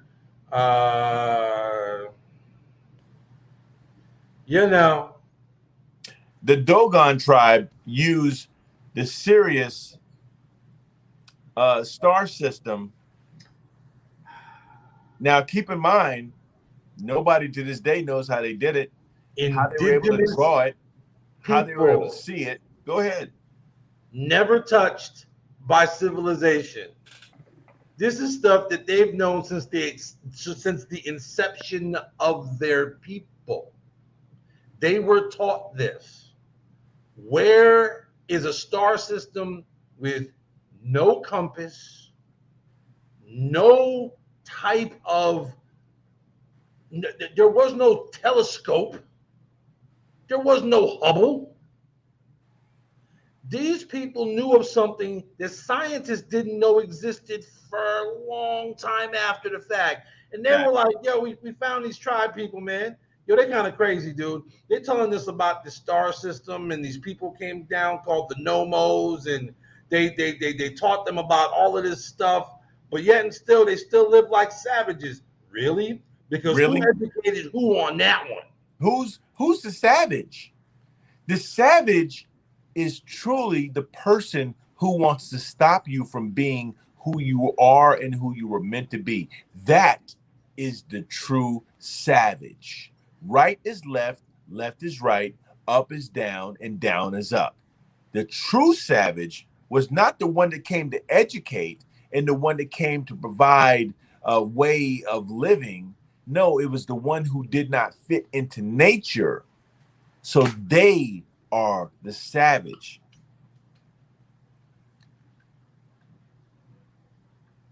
Got a question for you people. Does your meat that you eat meat?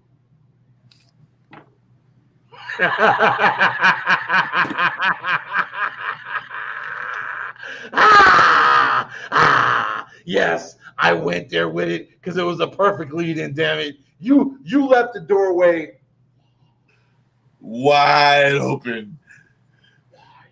And I just had to jump through that like Yo. Wow, I didn't see that one coming. You hit me.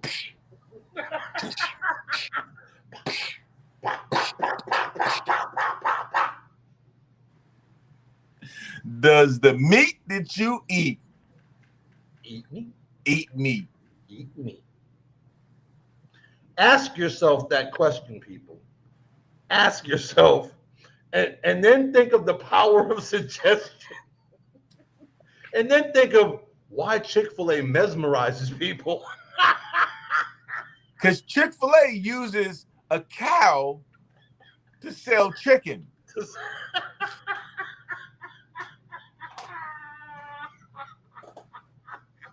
Alchemy at its finest, bro. Are y'all not? But y'all drive past these cows on these billboards every day. Look, man, that would be like the Burger King selling Big Macs.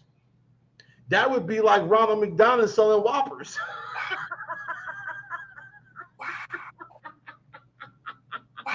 You got Long John Silver selling tacos, son.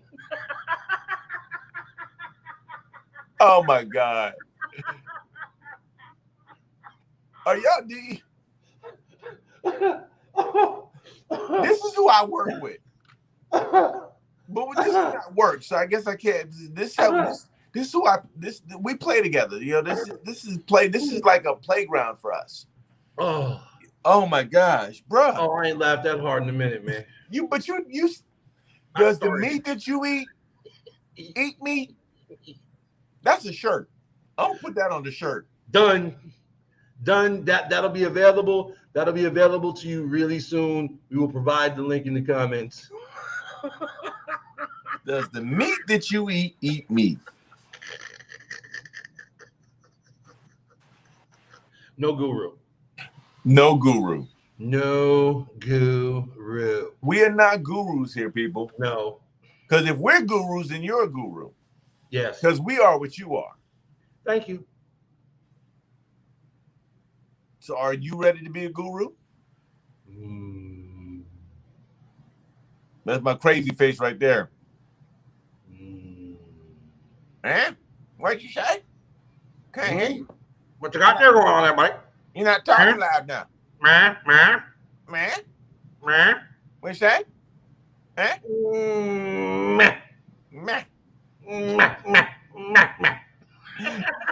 Yo, hey man. Yo, I thank y'all for tuning into Earth and Sky Interactive. As you can see, the rabbit hole has no bottom. And if you think it does, then wait until you come out on the other side, Andy Dufresne. Thank you. To go through the muck, the mire. You look, you dug through a wall to go through shit to come out clean. Let me see if I can get my Morgan Freeman on. Andy Dufresne had climbed through a wall and swam through an ocean of shit to come out on the other side clean. Clean. I say clean. Clean.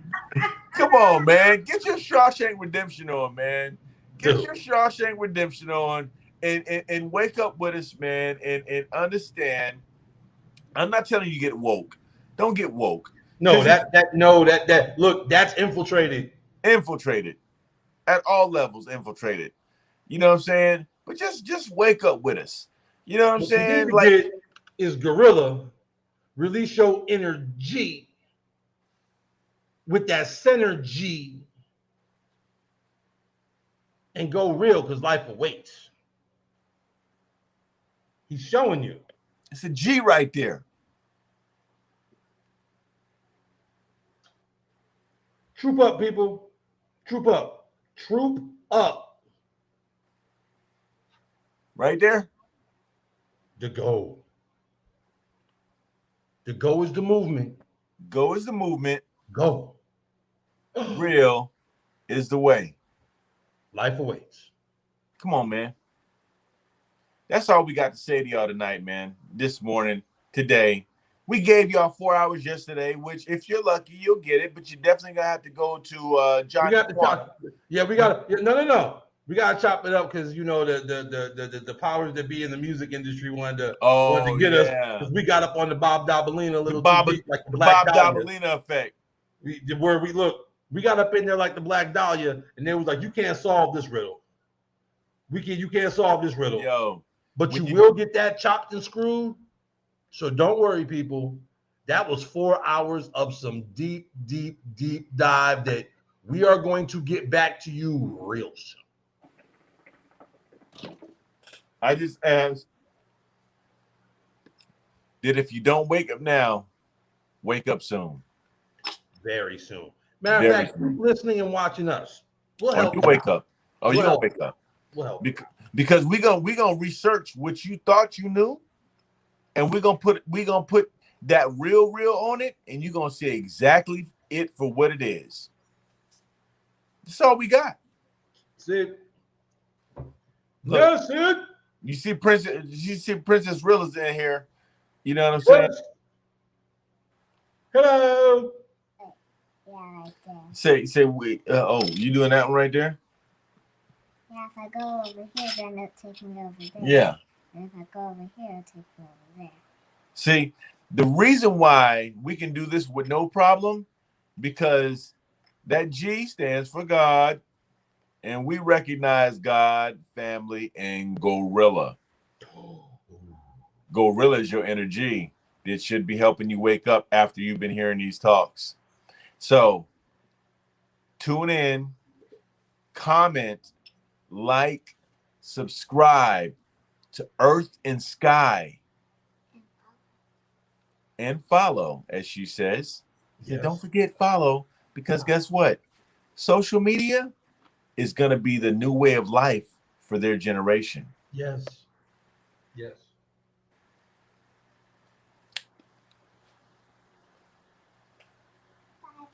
Bye-bye. Look at that. Even she got it going on. Hey, go real life awaits. Earth and Sky, unite. Look at that. That's how you do it. All right, this concludes another broadcast of the Earth and Sky Interactive with guest Princess Rilla. Princess Rilla. We are now signing off for this broadcasting day. And until next time. Peace. Peace.